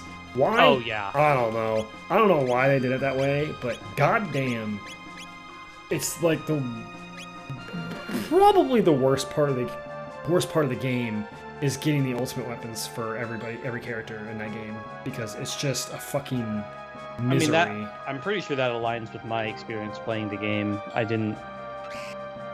Because like, even if you find the weapon, you have to have the mirror, you have to do the special thing, you have to do the temple to get the mirror, you have to go to the Macalania Woods to uncloud the mirror, and then you can use the mirror to unlock everything. And oh, if you're playing the remaster, and you didn't get it at that specific instance, you have to fight a very, very, very, very, very strong post-game monster to get it. Yeah. Looking at you, fucking... Moon Sigil, having to fight Dark Bahamut just to get to it if you miss it when you fight Unalesca. Miserable. Yeah. I love that game, but the post game is a bit of an issue. Oh yeah. But even all my favorite games, I can tell you the things I have problems with. And that's why some people really like it, was because you get the fun, incredible, great story with oh shit, I might actually die here because I am just counterattacking incorrectly. You get the fun, incredible story, and then if you want to do all the post game, it's for like real diehard fans, and so that's why a lot of people really like 10 specifically. But like the game suffers from being older in that aspect. Yeah, I mean... 7? I mean, 7's a good game. Yeah, 7 is a good game. It's one of the most beloved games of all time. You don't get to say that it sucks. Like, yeah, I don't think it's clearly good. I don't think it's... I think there's a difference between being a really good game and being the best, hottest shit that's ever been made by Square Enix, where some people think that that's the case, and I would just hard disagree. Tell them to play Octopath Traveler 2. I would say that, 9 beats it. 9's pretty good. I'm biased. 10's very good. 6 is commonly known as one of the best ones for people who really play all the Final Fantasy games. It's not the 3D one, though, is the thing. It's the 2D one, so that makes a difference. Apparently. Yeah, I mean, I'll say,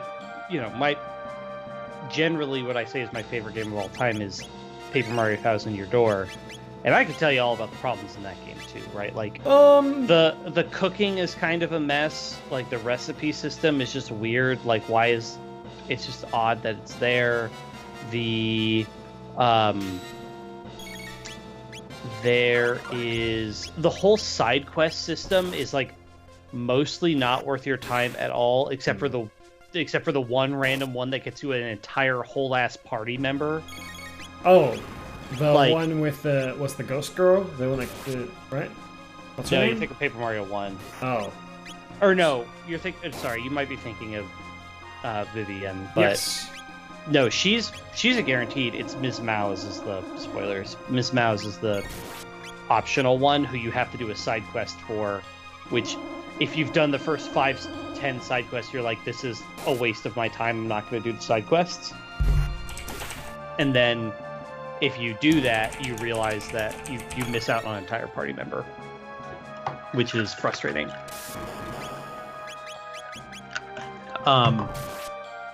And then I've heard some people say the final boss is a little anticlimactic. I thought the final boss was pretty good. I really like the final boss. I kind of see it. It could have been a smidge harder or something. They frankly just could have just given her more health. The Pit of 100 Trials is like not a particularly fun challenge to actually do. It's 100 floors of battles, and like, yeah, you can skip some of them, but it's just kind of tedious. What final dungeon isn't? Yeah, it's like an optional, yeah. So, and then other favorite games, Xenoblade Chronicles 1, even on the definitive edition, like the dearth of side quests that you have to get through is just, if you want to do all the stuff, which you don't have to, but like it's a lot. It's really easy to over level in that game, which is a problem. It's really easy for the whole final section to be like completely trivial. Yeah, like that happens in a lot of like JRPG games, though. Which thankfully the definitive edition gave you the option to level down in the game, which the original did not have. Madame Flurry is also a problem. she's a terrible party member, and also just like she's just weird. Yeah, I get the vibe. I really do actually like the character, but it's just there's some weird stuff with Madame Flurry. And also she sucks in combat. She's not good. She's by far the worst party member. Like, I've done a couple playthroughs where I went out of my way to use some of the less good party members more, the ones that I just wasn't used to. And it was fun, but I still can't bring myself to use Flurry because she sucks. She's so bad. Look at you, Kamari. I see, Kamari, I made Kamari work. You can't make Flurry work. If you make Flurry work, you will make other party members work better. So yeah, anyways. But no, games that I'm hoping to play is I want to do the Plague Tale games, because neither of them is very long. I've kind of been feeling like maybe it's time for me to replay Persona 5 and or play Royal. Royal's so good. Which I consider is just replaying the game, but with more content. Royal's so good. Then I feel like maybe I'm finally ready to try Elden Ring. Oh, you're gonna do that?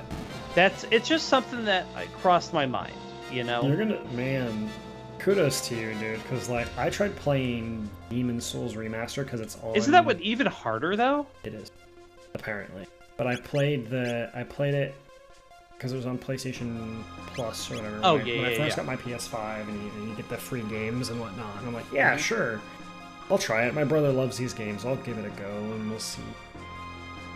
I tried that one, and I tried the Samurai one, Neo. Is that right? Is Neo correct? I know that is the Unless you're thinking Ghost of Tsushima. I didn't play Ghost of Tsushima. No, it is Neo. Yeah, okay. Yeah. And I just don't. I am not built for those games because, like, yeah, I get it.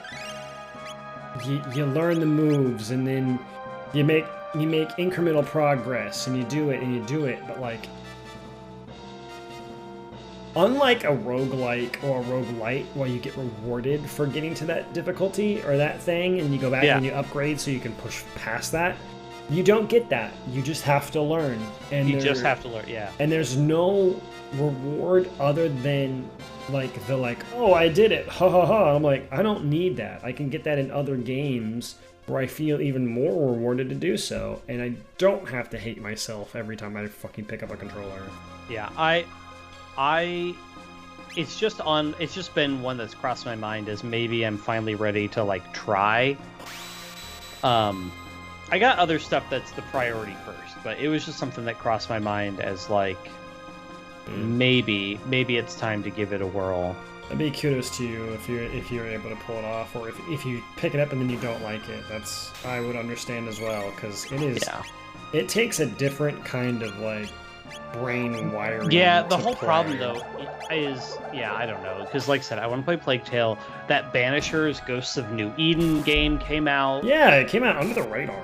and apparently got reviewed like pretty well. Like not It's an indie 99. title, so, yeah, like... I don't think it's indie. I thought it was. No, I don't think so. Okay. It was made by the Life is Strange team. Square Enix then. Yeah, she was Ghost of New Eden.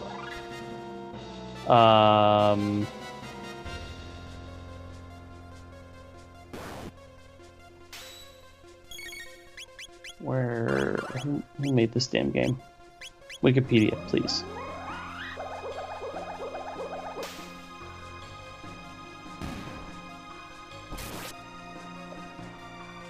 Don't Nod, which is a French video game developer. They did do Life is Strange. But the publishers of Life is Strange, I thought, was Square. Yeah, but this is the studio. Okay, so it is a small studio. Yeah, they've done a few things, mostly Life is Strange. But yeah, like I was curious about that one. Oh, actually, I do have a little thingy here that shows you, that gets you to a secret item somewhere in this dungeon. Should I give strength to Frog? He's a weak boy. Yeah, I would say so. He uses it. He also uses magic as well. He uses a bit yeah. of both. Just buff up the Frog. Yeah. Okay, so we need to get you to like a bottom right corner of a room. I think it's actually right. I think it's not far from where you are right now.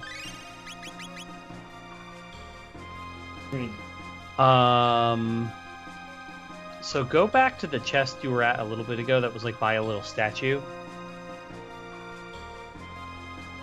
This one. Yeah, now you need to go down to the ledge to the bottom right there. So you need to like go all the way around.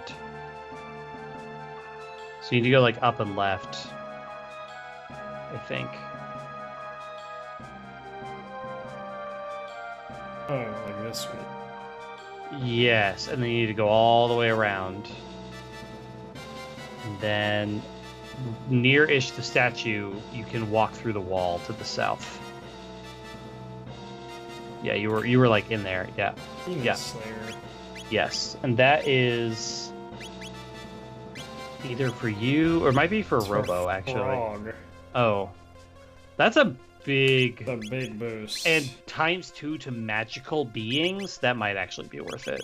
I think. Yeah. For them, then we're gonna give him.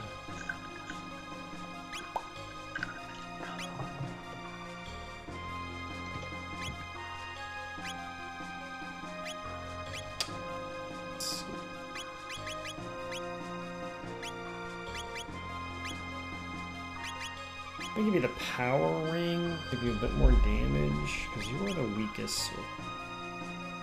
Yeah, the Masamune was relying on crit rate. Was relying on crit. Okay. The only other thing I see is that at some point you're going to go down an elevator, and you need to go back up the elevator for a tab. Oh, so have you heard of the new hotness right now? The new hotness in like deck building roguelike games? Cobalt Core? No. No, I don't then know. Balterio? It's a poker roguelike game. Have not heard. It's the new hotness right now. Baltoro. Sure. Something. I bet it's great. Apparently it's good. Actually. Still want Thunder to play Cobalt Core. Or did he play Cobalt? Oh, I don't think he did play Cobalt Core yet. He didn't. Ugh. Poker deck builder. Which sounds like right up my alley. You're playing Shane Echoes. Did you beat Sea of Stars? Oh, yeah, he did. Did you not see his whole write-up? No, I didn't. Oh. When was that? Your own frickin' Discord. He wrote pages. Did he? Damn it, Yes. I need to read that. Oh, Yes, you do. I really like reading this. The thing I meant to add to that was there was a specific. I didn't want to speak for you, but there was a specific thing that I was like, Oh. well, let me go tab through it real fast. There was a specific Well, he needs thing. to play the messenger. Wait, He does. He said he's going to. So don't spoil anything from the messenger. And he did do the post game. Was it cool gaming stuff? He said he beat the. Oh, okay. Here got we the go. true ending. Here we go. Yeah, oh, I told you. baby. Oh, we're gonna read this. We're gonna read this whole thing on. The thing that number one, both of us complained about the item tracking thing. Yeah, the Item bird. tracking was a great system that seems like it was most of the way implemented. Except 98%. But then there were a few things where it would tell you, or it would imply to you that you had more stuff to find, but you couldn't actually get to it yet. Not everywhere, but definitely a few places. There was a whole section on basically it was all the messenger stuff that, of course, mostly went above his head because he hadn't played the messenger. We had. I don't know if he did anything with the. Yeah, sea rooms are kind of rough. On the Oh. tracking. The other thing was I don't know if he used the hammers. Oh. I don't know if he'd used the hammers, which admittedly I had to look up. Oh, you did do the hammers. Good. Okay. Did you do the full conversation? Because you have to talk to him enough. you have to go deep. Okay. It's deep. So Yeah, the conversations, the messenger, and specifically the messenger DLC has another one of those conversations where it's basically just like the creator of the game speaking through the game about mental health, his life, mental health, and game. his life experience and stuff. Yeah, and it's a real treat. It's really cool. And this one picks up where the last one left off in an interesting way. We both complained about the bird island being weird. Oh, that you get there just- and it's like nothing until. It's just weird, and there's way just like it's later. clear there was meant to be some lore that maybe didn't get delivered on. Like it was just strange. Or it's the DLC planned area. Yeah, I don't know. There is a DLC coming. There is. Yeah, that weird Daffy Duck guy, and but like the big twist halfway through the game, which I won't say any more about, but like that big twist was a really cool moment.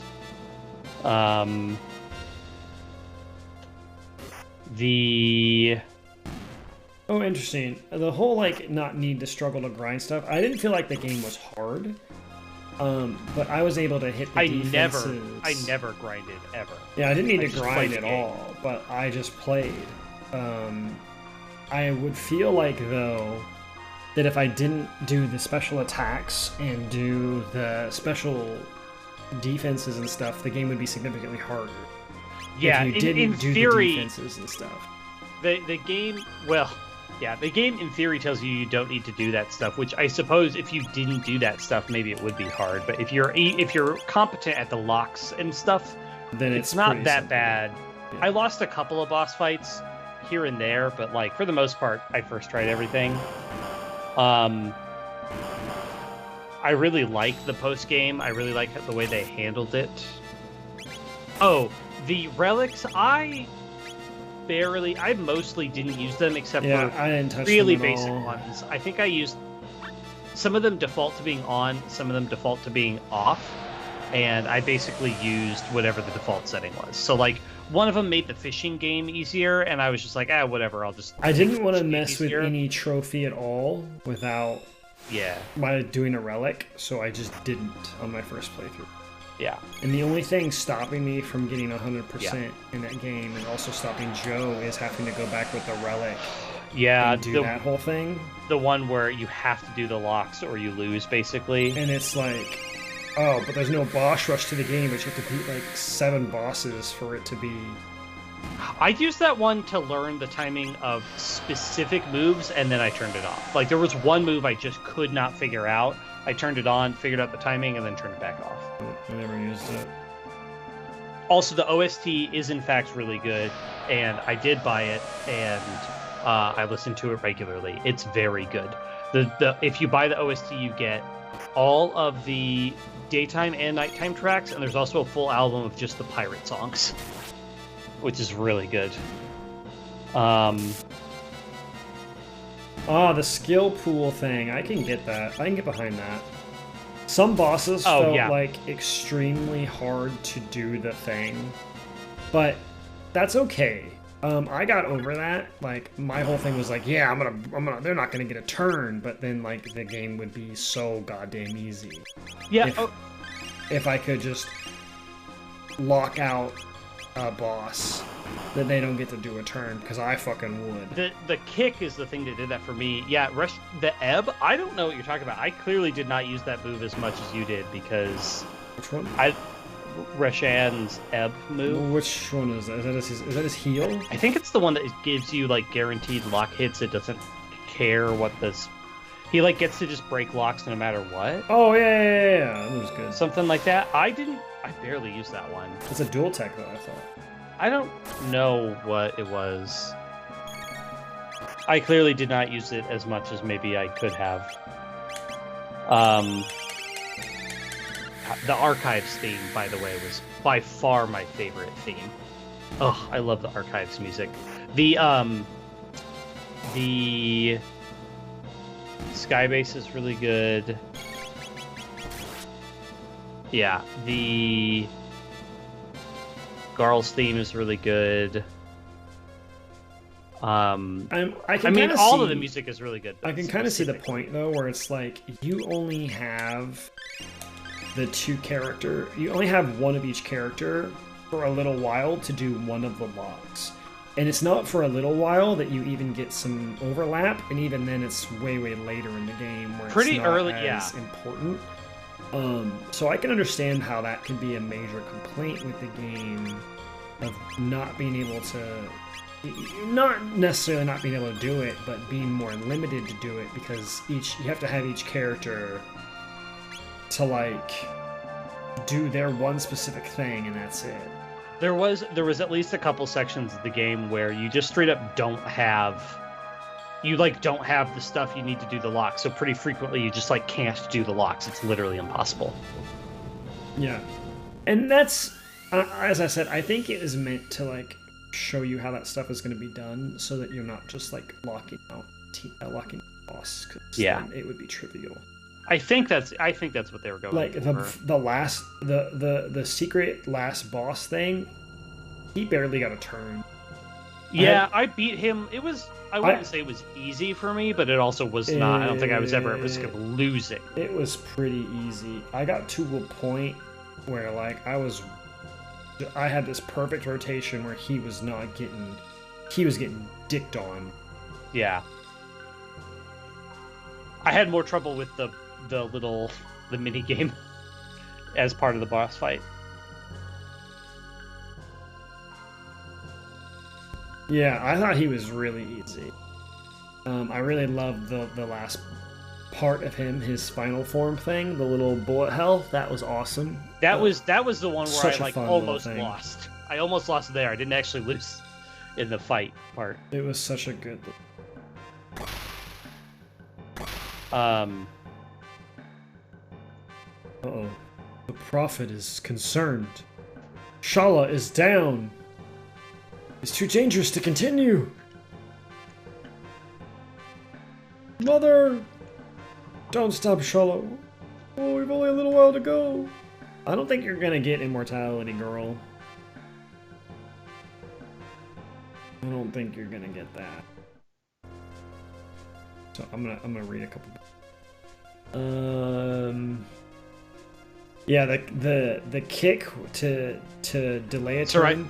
Sarai's kick is busted. Any turn delay in any game is insane. That's why quick hit is the best move in Final Fantasy X, because it doesn't delay the enemy's turn. It just makes you faster, so you can attack again. And so like it's just the best move in that game.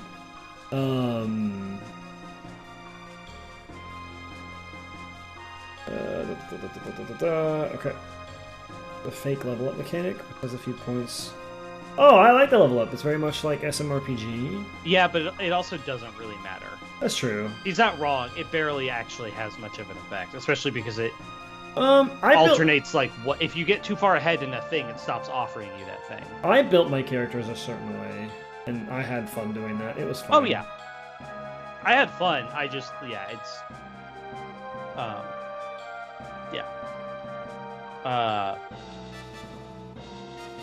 also, I mean, all these things you're talking about are basic JRPG things. This is common about any JRPG at all. It's upgrade gear, get more points, fight the fight. So I will say I did not min magic. I did not min max. I went the other way. I did basically was like Zale is meant to be the magic person, so I gave him a bunch of physical stuff. Valere is supposed to be physical, so I gave her a lot of magic. Well, I gave her all physical, and I gave her all magic. I like balanced it, not completely, but yeah, that was I sort went of all HP for our boy Garl. Yeah, but I will say I took MP basically every time it was available because MP is just busted. good. Well, that's because Moonerang is just really good.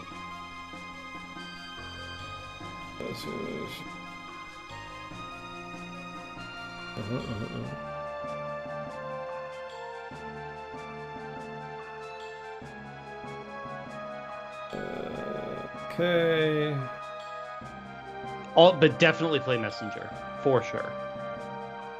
That said, some of the stuff that they talk about that is the crossover bits is incredibly subtle to the point that I definitely had to go read some Reddit threads to like find some of the crossover deets.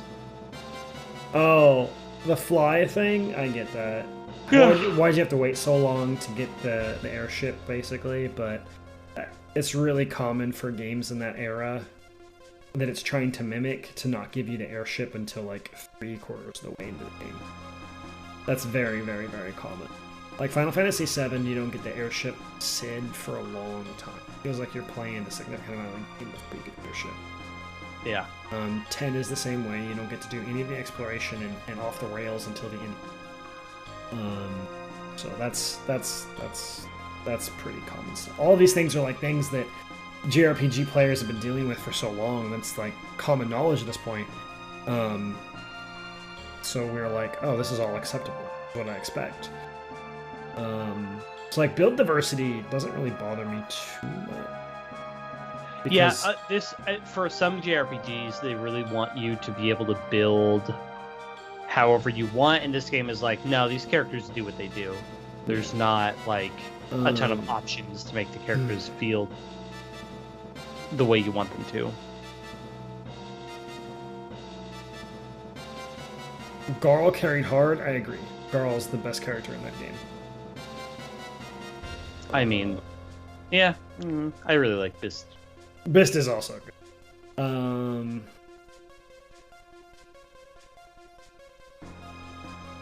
Yolanda, yeah.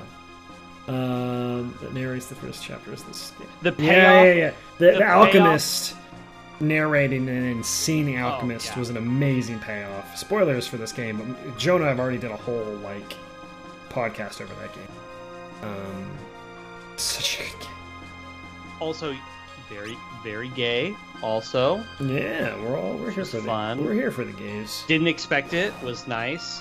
The payoff for the Yolanda joke was also just so good. I really enjoyed the whole pirate.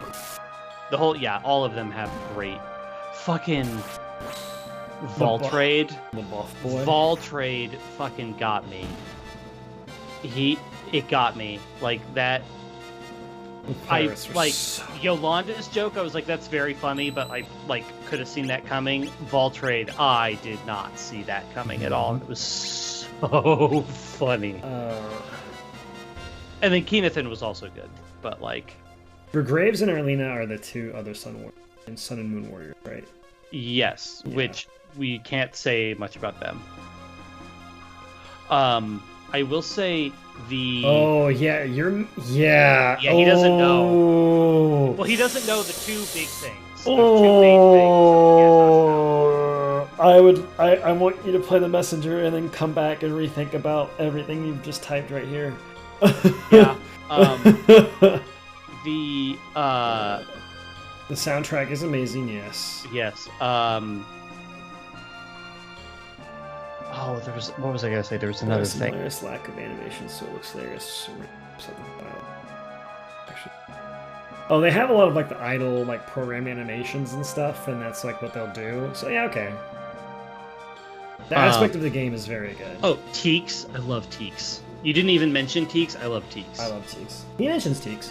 Oh, he does? Okay. Mm-hmm. Yeah, my favorite parts of the game definitely were, or certainly favorite soundtracks were like the soundtrack is absolutely 11 out of 10. Coral Cascades, the Archives theme is amazing. Skybase is really good. The Factory is really good. The All right, I'm a little confused. Oh, you say he says Oh. his flawed is a 9 out of 10, but then his flawless is a 5 out of 10. What does that mean? Thundir, explain to me while I go into this next fight what you mean by that. Because like you're mentioning, like yeah, you like the aspect that it can be broken, and that's why some games are fun because they're solvable, right? That's like, and a lot of people like JRPGs because they can be solvable. I think a point, now this is going to be interesting because I haven't played very much of this game, but I think a point into Bravely Default 2's aspect of it is it's harder to find the solvable because there's so many job spheres that you can change onto and like interact with, and so it makes it bit more complex in what you can do in builds. So if you want like complexity in a JRPG, Bravely Default 2 is the game for you. I think it's more that he's saying that there are good sections and bad sections. Yeah. So okay. And so the lowest it gets is 5 out of 10. Some moments that feel like a 9 out of 10, and then some that feel like a 5 out of 10 one time. I did put off finishing the game because there are certain parts that feel. Yeah. Evermiss. Oh, so you went per thing. So Evermiss was a 9 out of 10. Lore is amazing. Girl's introduction. Yeah. We were talking Elder Cloud. Mm-hmm. Pirates! I mean, there's nothing to say about. I mean, the pirates. Rate that one as a 5 out of 10. I could see that. The mansion was just kind of okay. I liked the final fight. Mm-hmm. And yes, the fairy guy in Monkey. I love when you meet the alchemist. I just like. Oh my god! I was just so not ready for it. I loved it. My brain was like fucking you. It was so good. The archive, and also the archive music is easily my favorite track. 6 out of 10. Sky 6 out of 10. Ooh, I have to. Man. I like Sky. He said the story was really good. He just didn't like the split party stuff.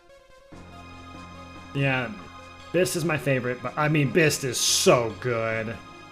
He's so hard. Yeah. He's so good. He didn't even really talk about Skybase and 9. Yeah, it's probably the best goblin. Yeah, Skybase was really good. Yeah, I agree with you. The Fleshmancer didn't feel impactful when you beat him in the final boss. I liked the final boss being her, the final witch thing. She was really cool. Yeah, she's a really cool boss. And Fleshmancer, because of how solvable he was, it wasn't that big of a deal. Yeah. Fleshmancer should have felt like he was cheating, honestly. Yeah. He should have felt like he was cheating, and he didn't really ever feel that tough. Yeah, but Bird Island is just... Yeah, Bird Island, yeah, I didn't really get it either. I'm glad you... So what is your overall rating of that game? Because to me, it's a really good, like, 8.5, 9 out of 10 for me.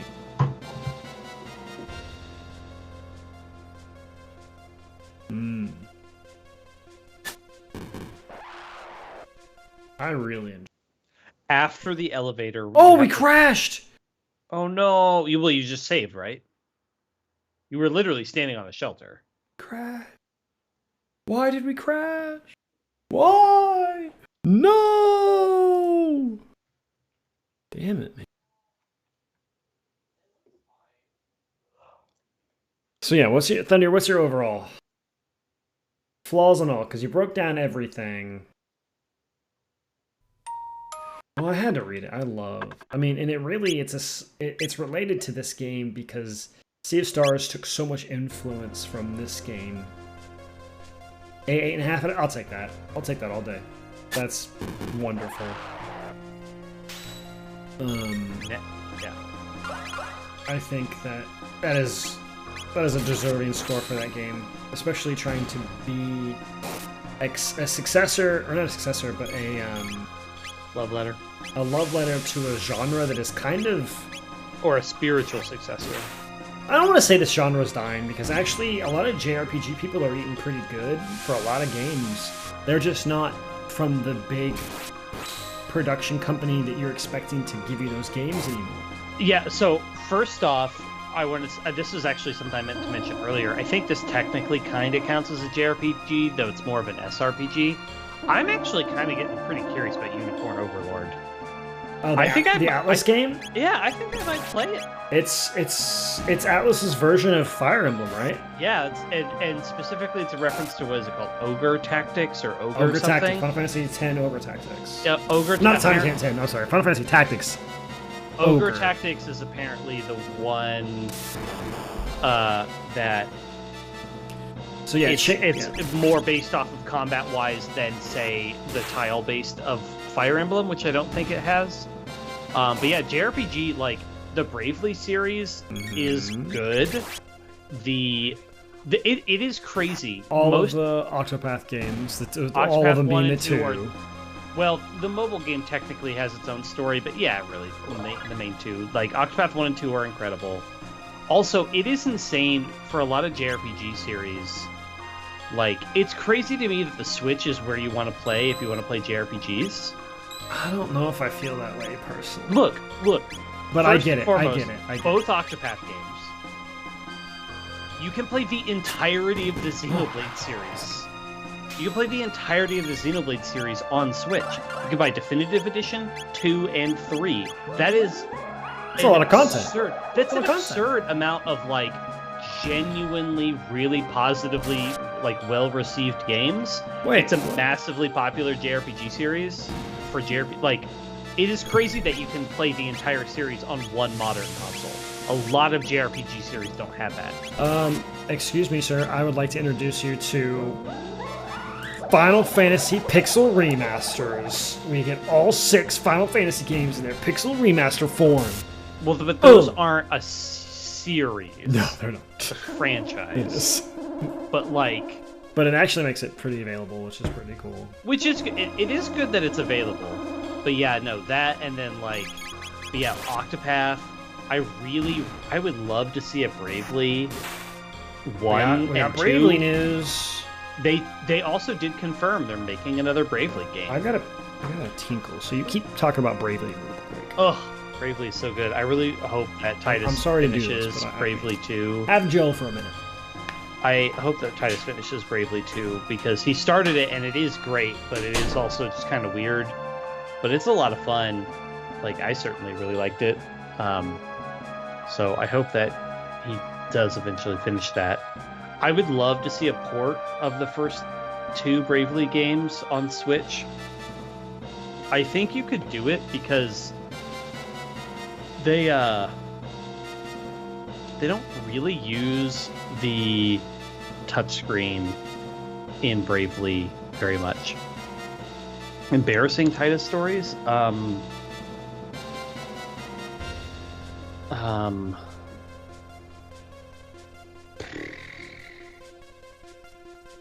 Like, I only knew him in college, and, like, he just wasn't that embarrassing in college. I don't know.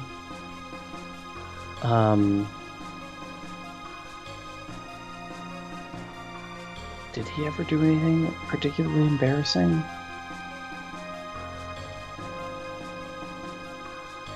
No? He does own a lot of swords. He owns more swords than he should own. He owns more swords than most adults should own.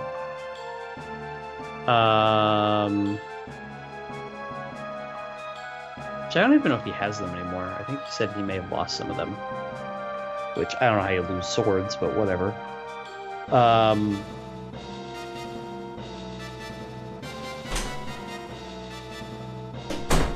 Yeah, I don't really know. Like, genuinely, I don't really know. Okay. What about Dragon Quest Builders 1 on PC? What's the matter with it? Because I heard there was some stuff. Because Dragon Quest Builders came out on PC, but then something's wrong with the port.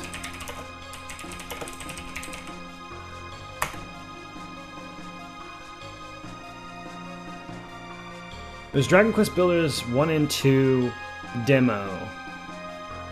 Really? They all seem to be fine. They have good reviews. They say good on them. I don't understand. Did they fix it and it was a bad port at first? There's a port on the Google Play Store for Dragon Quest Builders? Excuse me? There's no shot.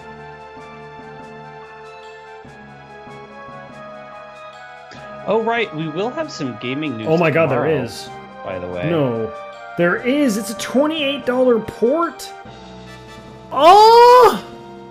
That's gross. Yeah, we'll get Pokemon Day on Wednesday. Pokemon tomorrow. Oh, it's tomorrow? Yeah, yeah. What time? It's like 9 a.m. Okay, I'll be able to watch it then. I think. Let me double check. That's crazy. Oh, we get Monster Hunter Stories, the original, on a Switch port, which the second one is so good, so fun. They announced a. Where is the thing? 6 a.m. PST, so that'd be 8 a.m. Actually. Oh, so like right when I get to work. Yeah, pretty early. A little bit after I get to work. Don't know how long. It just says there's going to be a thing, which, I mean, honestly, with Pokemon, you never fucking know. The rumor is that we're getting a Gen 2 Let's Go. Yeah, people really want a Gen 2 Let's Go. Well, the leak, there was a supposed leak. I would love a Gen 2 Let's Go, because I think Let's Go is actually really fun. The supposed leaks, if I remember correctly, was... get a SteelSeries headset, Thundir. Very good. The rumor I saw, or the leak I saw, was Gen 2 Let's Go as being Let's Go Wooper and Let's Go Togepi. I saw that. And then the other one was a Gen 5 remake in the style of the Gen 4 Brilliant Diamond Shining Pearl. I also heard that too.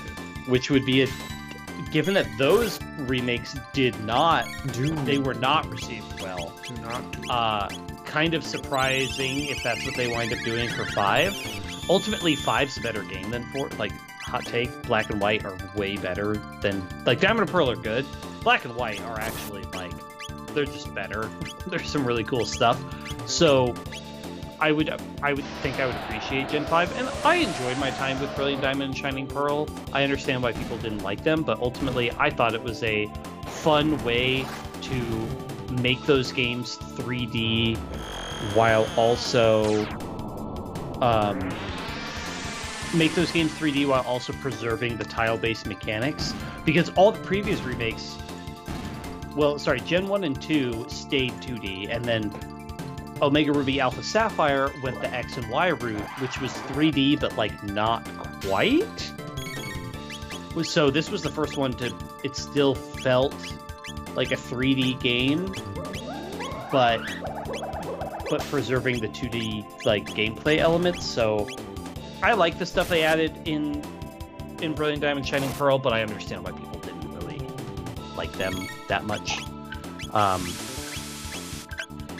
So if that's what they wind up doing for Gen 5, I'll check it out. I'll probably play it. I did not buy the DLC for Scarlet Violet, but I also did enjoy Scarlet Violet. I didn't buy Area Zero or whatever? No, I didn't buy either of the DLCs. Well, there was only one. You bought one DLC. It just came in like 3 waves or whatever. Yeah. 2 main waves, and then there was an epilogue thing. But yeah, I'm curious if they announce another Let's Go. I'm totally in on a Gen 2 Let's Go. I like That would Let's be Go. Great. Let's Go is great, and Gen 2 Let's Go would be awesome. If they can make the Pokeball things more affordable, because holy shit, those are expensive. Whatever the little Pokeball controller with the Let's Go game was. He's paying attention to his phone. He doesn't understand what I'm saying. So I recently loaned a friend Tunic, and they just texted that they actually started playing it and that they love it, even though they're very bad at it. Oh. Okay. Well, Is it a game to be bad at? Yes. Really? Yes. I keep telling you need to play Tunic, and I don't want to. I literally can't say anything about the game. You need to just. It's one of those ones where I hype up stuff sometimes to you and my friends. This is one where you just have to trust me as a human being and as your friend. You just have to take my word for it. There's no I don't want to hype it up to you. I just want you to trust me and play that damn game. Play the goddamn game. Like, beat Super Mario RPG. I'm glad you're playing it. Do the post game. But, like, we should either do it as the follow-up to this Chrono Trigger and have you play Tunic, or you have to just trust me. But you can absolutely be bad at it. You will want to use a controller, but I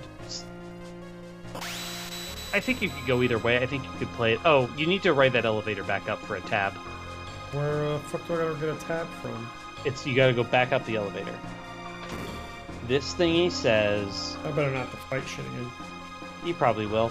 No, that's right. When you hit the bottom of the elevator, go ahead and get it out of the wall. Got it. And then... if you do ride the elevator up, you'll have to run down the stairs again and then ride the elevator, so be warned. Stairs. Oh my god, you have to fight everything over again? Yeah, but you got a magic tab. It's not worth it. I don't know about that.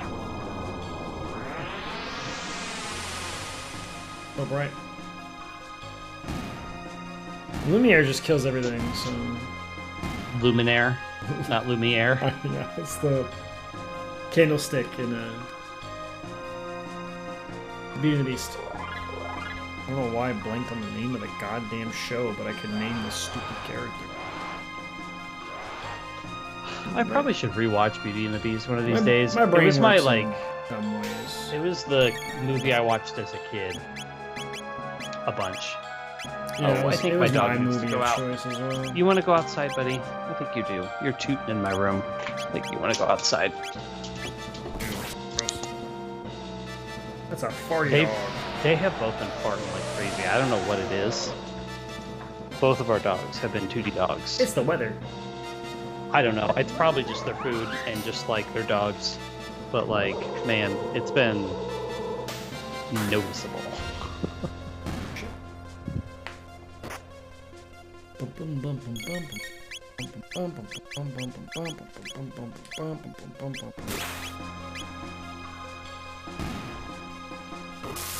It is just a touch warm in our house. So I need to make sure that. Yeah, it was warm today. I mean, our house is still like heat on mode. Yeah, because it's gonna be cold as hell tomorrow for some stupid reason. Wednesday. It gets cold. No, tomorrow night it's going to get very cold. How did this ladybug get on the inside of the screen? I don't know, but magic. Whatever. Yeah, we have our windows open. It's cooler outside than inside now, so like. It's nice and cool in my office in the basement. Oh god, it smells like working parts in here. Smell like dog shit.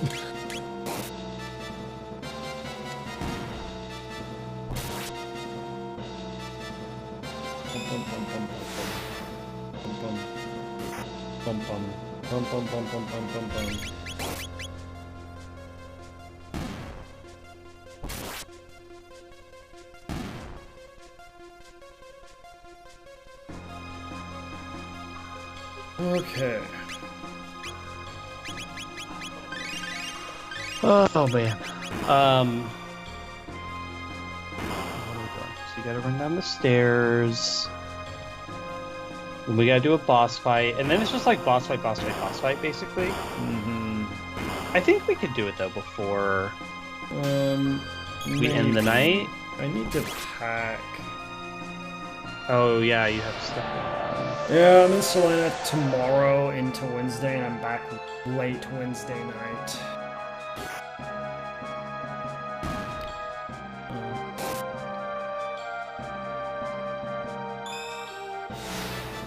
For teaching stuff. Unfortunately, I'm really, and then like I'm here. But then the 18th, March 18th, I'm out for work again. I'm out from Monday to Wednesday for going all the way to the west end of Kansas and then making our way back by going and looking at some stuff. And then,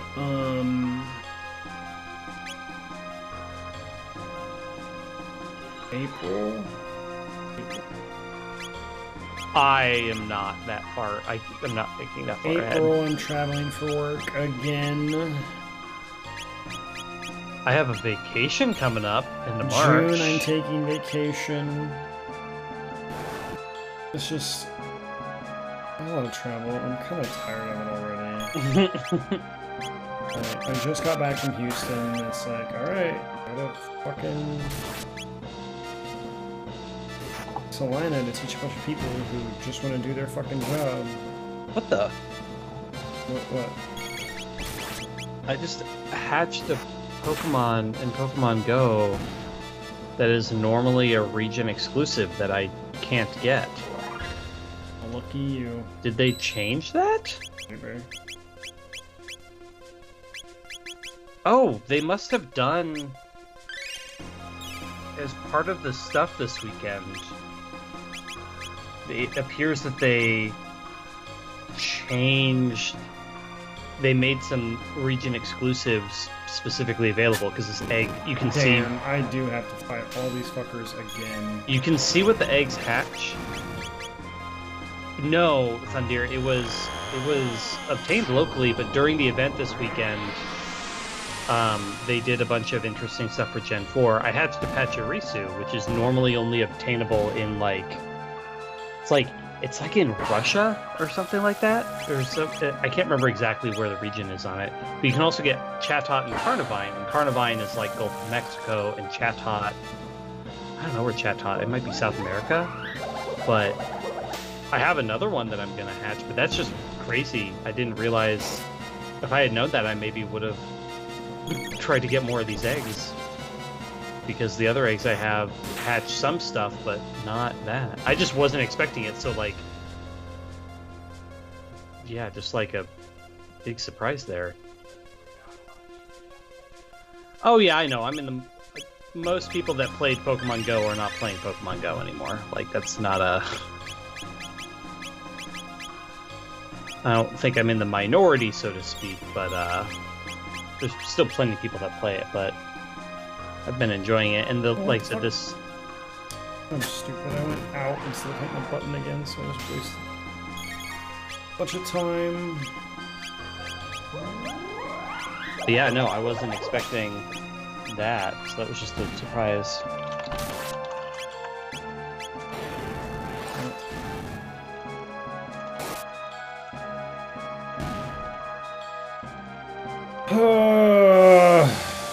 These guys are really annoying. So much for 2 times damage to magic creatures, because these guys are magic creatures and it's like mediocre damage.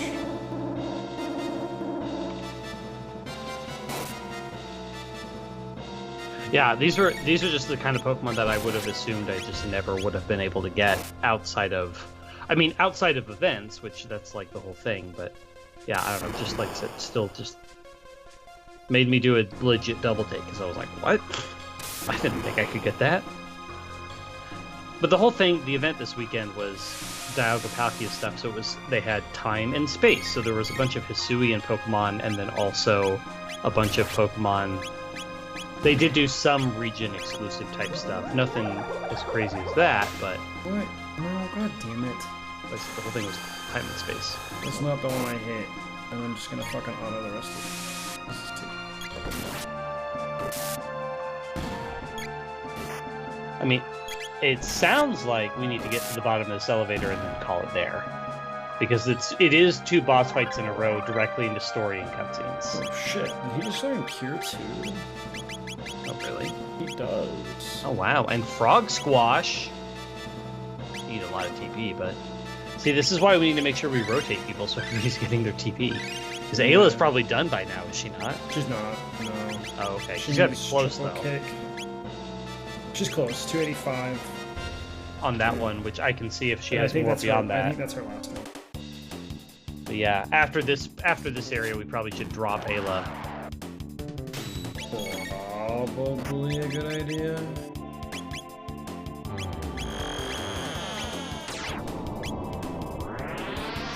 We shall see.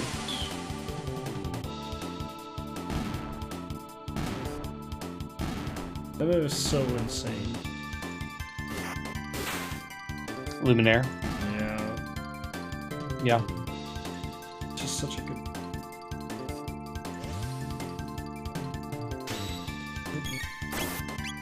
There's like 20 MP and it kills everything in sight. I have not tried Pokemon Rogue. I remember you talking about it, if I'm remembering correctly.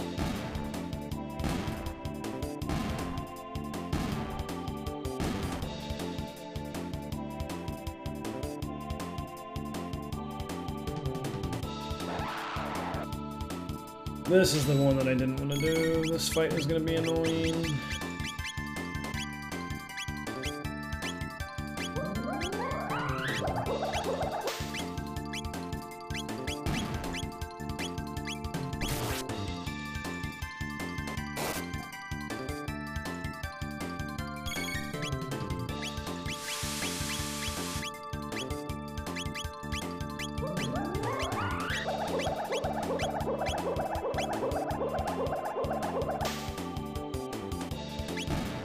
Alright, we're gonna do that.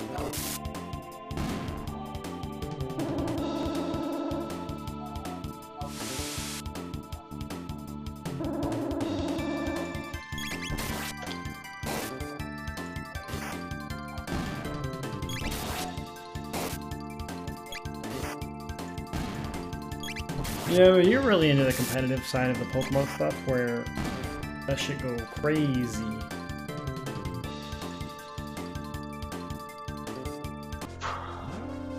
I've just never been huge on Pokemon fan games, except for, obviously, Infinite Fusions was just really, really good.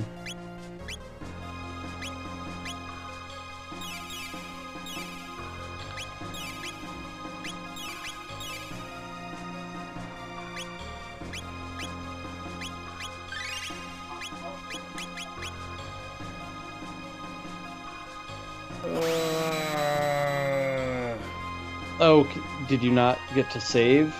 I don't know where the next save. I assume there's going to be a save before the boss. Yeah, we're not at the boss yet. Is the thing. This says, ride the elevator, big switch that doesn't do anything. You flip a few switches.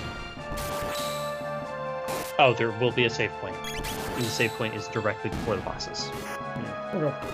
We can at least get there. Yeah.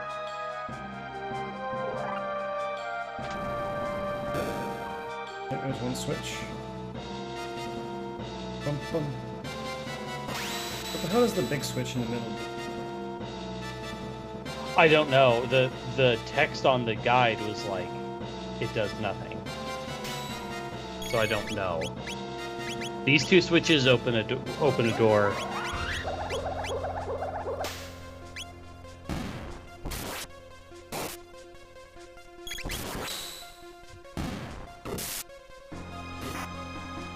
Oh, sweet. Several crits made that much simpler.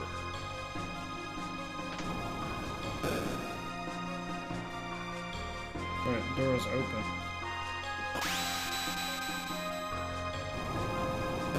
Oh, you have to hit the 2 switches, and then the switch in the middle will open. Yeah, I guess the idea is that it doesn't work at first.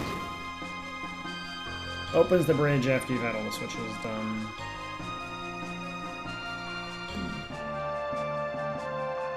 Ah, there's a save point. There. Ooh, and a chest. Elixir. I mean, I'm full health and full HP because I literally did that before. 2 bosses in a row? It is 2 back-to-back plus cutscenes. How much health do they have? 7,000 times 2 plus the scripted loss. Oh, right. This is when Chrono, yeah. Yeah, there's this. It's not scripted. You can technically win. You won't. You have to be. It's a new game plus win. You can't. Basically, yeah. You can't win unless you grind it out, I think. I mean, it's a good place to start next week. It is. It dives right into story. So, like. Yeah, that's true. That's what we'll start next week. I'm gonna go get rid of the pack. 'Cause I'll be at a hotel for a night with nothing to fucking do. Hell yeah. I guess I can maybe take my Switch. Yeah. If a kiddo doesn't want it, I can take it for a night. Oh yeah, because you're only out of town for one night. Yeah, I'm back Wednesday night. Oh yeah. So I think I might take it and play a little bit of Super Mario RPG while I watch YouTube or something on my phone. You should. That was my favorite. Honestly, that was my favorite thing to do in hotels. Was just find a bunch of YouTube shit and just literally just lay in bed on my phone and watch YouTube for like 4 hours in the evenings. What I usually do is now a lot of them have a Chromecast built into them, so I beamed Crunchyroll to it and watched a little bit of anime. Yeah, I know that they have. I've never messed with them. I literally, in every hotel room, I never turn on the TV, so I'm always just on my phone. Oh, yeah, I never mess with the TV. I'll put on like American Dad or Big Bang or something. Oh my god, my mother will watch movies. She'll be like, oh, I'm watching the second half of some movie that I'm like, I don't know how you can do that. I fucking hate commercials. God, dude. I will take Hulu ads and any like 2-minute long ads rather than 8 minutes of fucking commercials. Yeah, no, my mother also just watches Can I watch TV. The Avatar mate on Netflix? I'm okay. I'll pass. We'll see about it. We got too much stuff to watch. It's not looking good. It's looking alright, but yeah. We're still watching Bad Batch. We're almost done with it. It's so good. There's a new season now. Is it? Is it out? Yeah, it's coming out in chunks, but yes, the first 3 episodes are out already. Yep, came out last week. Oh shit. We just watched what is probably one of my favorite episodes. We're halfway through season 2. Yeah, we watched Bad Batch. We also watched the Visions episode that was really good. That's the anime ones, right? Well, animated. This one was claymation. Well, the first Visions is all done by Japanese studios, and the second one is mostly Western studios. No, the first one also had some non-anime in it, for sure. Has some. That's why I said mostly. I mean, yeah, it's mostly, but first season was not all anime. It's a lot of anime on both sides, but yes, season 2 is way more Western, though I think the next one is anime. Trigger does one of the episodes. Trigger, I think, that actually has 2 now. And that? But yes. It's a ride. That episode is weird. Season 2 actually has been on. I've been liking season 2 of Visions way more than season 1. Really? Oh, yeah. The first, 2 episodes of season 2 are fucking incredible. Is it the Samurai? Is the first of season 2? No. Let's see here. Star Wars Visions episodes. Season 2, episode 1 is just called Sith, and it is a that one is like oil painting style. Yeah, I thought he was a Ronin samurai. No, well, it's about a woman. It's not about a guy. There is a samurai one in season 1. Maybe that's one of the last ones in season 1 is you're probably thinking of the Elder, which is a legit Jedi samurai. Yeah, maybe so. But he has a red lightsaber instead. Yeah, the whole thing is he winds up... There's something weird about him, but yes. Season 2, episode 1 is literally like a former Sith who wants to not be a Sith anymore. Episode 2 is like about a bunch of kids, which is really interesting. Episode... that's not the one with Astro Boy, like, type thing. For which? In season 2? Yeah. No. Just look up season 2 Star Wars Visions episodes. Google literally has thumbnails for all of them and stuff too. Yeah, I'd have to look. Because we watched all of them, but it's been a while. Season 2? Visions? I'm not sure you have. You haven't described any of the episodes of we season have. 2. We watched all of them. I believe you, but yeah. The claymation one about the race that was like Wallace and Gromit style. Yes. That one was the one. That one's very good. Jaden really liked that one. It was very good. It's very good. Yeah, the I Am Your Mother. Yeah. But Sith and Screecher's Reach, I really like the first 2. The next one is an anime one. Yes. Episode 5. And then I don't know. Yeah. You should check out. Sounds like you need to check out Love, Death, and Robots, which is on Netflix. It's another like animation studio showcase show where it's just a bunch of undisconnected stuff. Why are they showing me the Trigger episode? Because Trigger, I thought was the end of season 1. It was not the end of season 1. The Trigger episode in season 1 was episode 3. Really? Yeah. The twins, right? Yes. Yeah. Season 1, episode 3 is the twins. The last episode of... Oh, wait, you haven't finished it yet. Of season 2, no. Season 1, we have finished. There's the pit. The pit, yeah, that one, I was browsing the thumbnails earlier. I'm very curious about the rest of season 2. Yeah, there's the pit. I remember that one. But do you know what Love, Death, and Robots is? No. It's the same idea of just like, here's an animation studio, and they got a budget to do, like, here's a budget, make us a 15 or 20 minute short story format video, and it just doesn't have a common theme other than it must involve either love, death, robots, or some combination of the 3. That's interesting. Love, Death. I need to watch more. Some of them, the problem is some of them, this is very much a, it's definitely a show for adults, so it can be kind of gory or tense at times. Or raunchy at all? I mean, some of them are raunchy. That doesn't bother me. Oh, you're saying in terms of like for you to watch. Gotcha. Some of them, but there were a couple that were really good, and I need to try it again. Because some of them were really good.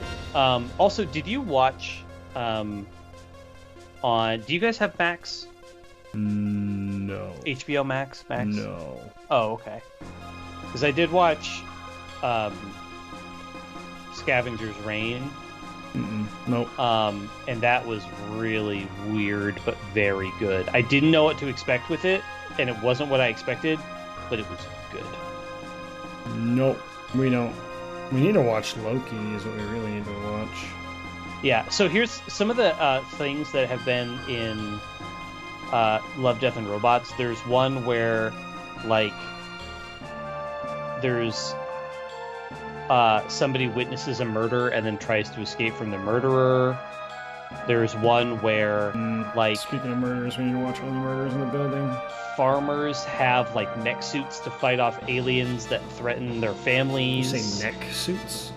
Mech suits. Oh, I said neck suits. I'm like, what the fuck is a neck suit? That's a suit for the neck. There's a weird one where a guy gets into some weird black hole timey-wimey stuff. One of the crazier ones was there is one that's about werewolves, right? Werewolves battling each other. But the setting is like Afghanistan, and they're werewolves that work for the Marines versus like werewolves that are local insurgents. It's Sure. weird. It was good. That was one of the weird. But it was like, here's a story about werewolves fighting each other, except what if werewolves had like been revealed to be real and then the military was employing them to do work in So- Operation Desert Storm. Jurassic World, but with werewolves. Got it. No, what? No. Where you're training raptors to be weapons. What are No, you but they're talking like, about? yeah, but they're like people. Yeah. They're not monsters most of the time. They're werewolves, so they're just like soldiers who are also werewolves. That have superhuman abilities of some kind when they turn into a werewolf. Sounds like. Yeah, and Sounds also like when a they're not raptor. weird. There was one of these that was about a like just a guy on a drug trip. There was a really interesting Hell yeah, one. dog. I really like this one, which was about this one felt like it was a concept for a whole show. It was like a pilot of a ship fighting aliens or whatever, but the ship was sort of supposed unlucky or lucky or something like that. It was ship number 13, and so okay. it's like you're fighting against these aliens in a ship that seems to be mildly unlucky. It was just really interesting. That one was really good. So, anyways, that one is way less consistent than Visions. Visions, basically all of them are pretty good. Love, Death, and Robots, some of them I was like, that was a waste of time. I was like, I didn't like that at all. Oh, really? Some of them I just did not like at all. Some of them, some of them were very much leaning into the horror aspect of it, and could be pretty gruesome. But some of them weren't. I don't know. It's another interesting one. But then also, this one's just a show. But like genuinely, if you have an opportunity at some point to watch Scavenger's Reign, it was very, very good. So, anyways, we should probably end it there. That I agree with. That's a good place to call it a nice little night. Wrap it up in a tight little bow and ship it off. That's it for us. We'll see you next week. Same time, same place. Are we here next week? Yeah. Okay, cool. Are we? Pretty sure. I didn't have anything. I don't We're think. here next week. Yay. Bye. Cool. Bye.